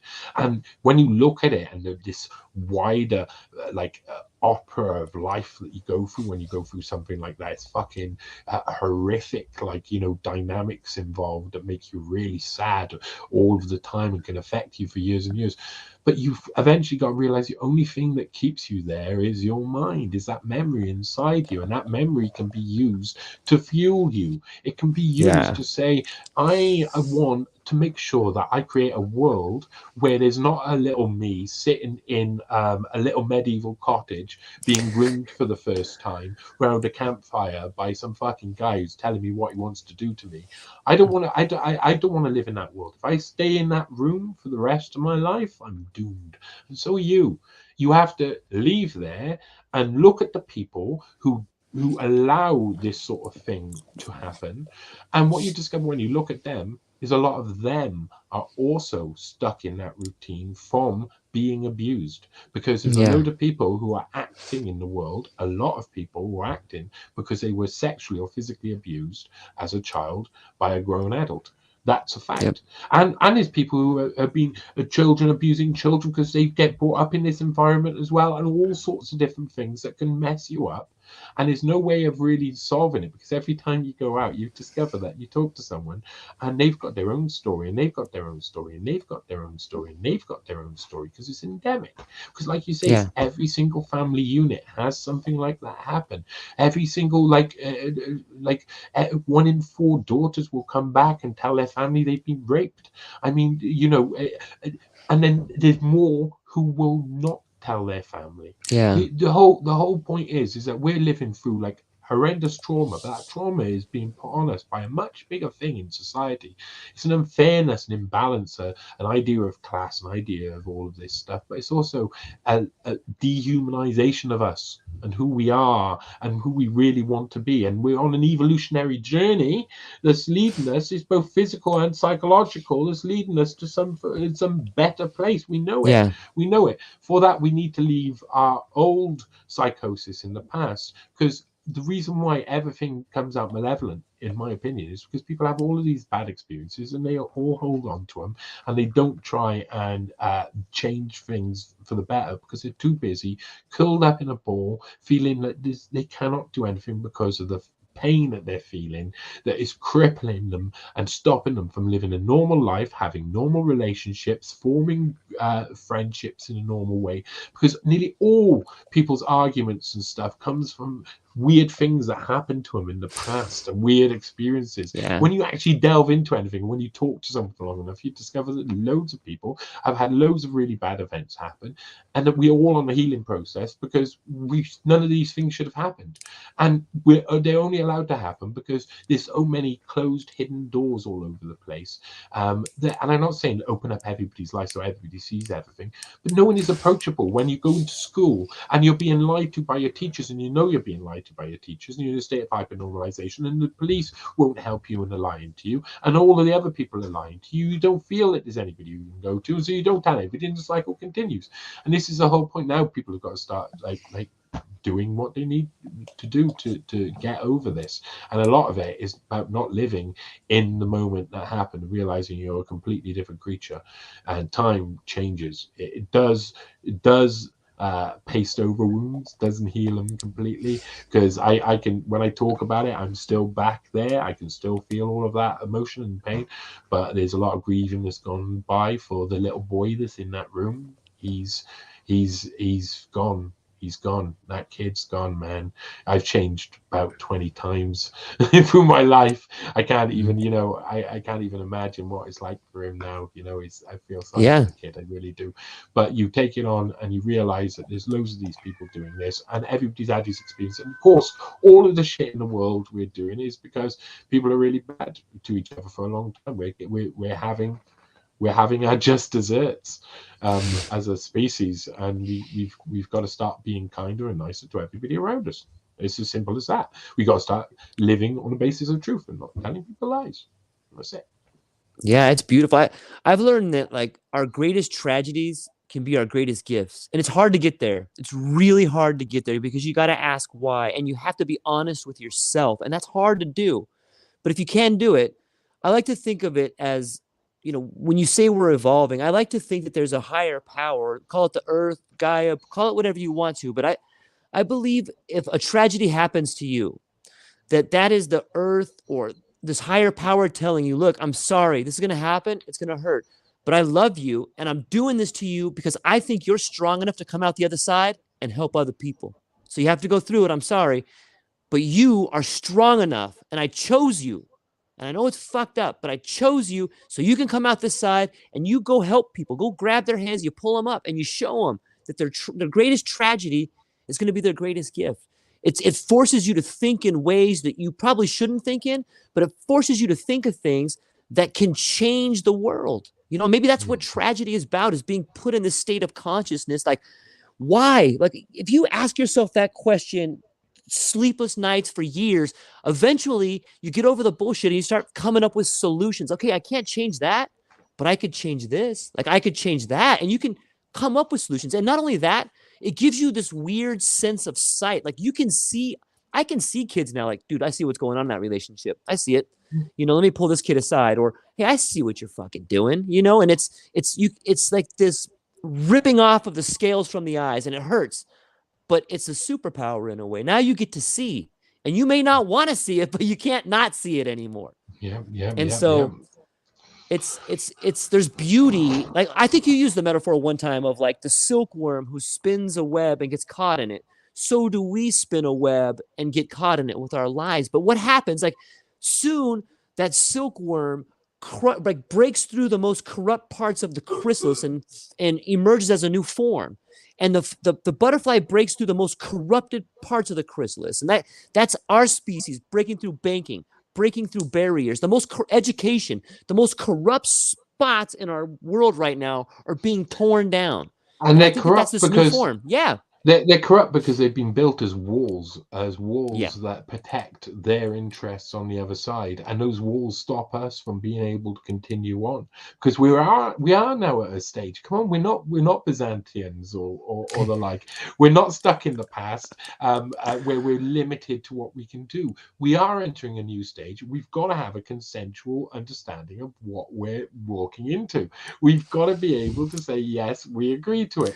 And a lot of what they put up is the borders, the boundaries they put up is so they hide what is really happening from people, because we would disagree, and we've got to stop doing that. We've got to start working together. But the thing is there's a monetary value attached to people doing or not doing something, and or not telling people or not getting people involved, and that keeps us down. So we obviously, I mean, we all know that money and capitalism and all of that has a lot to play, and the way we value things and how we buy and sell and how we trade and stuff has a lot to do with that. And the fact that most people don't have enough is it doesn't give anybody any type of like ability to purchase anything, reality, because that's a lot of what we've got to do. We've got to purchase reality. We've got to find a way to take it back without a monetary value, so at the moment you can only buy it,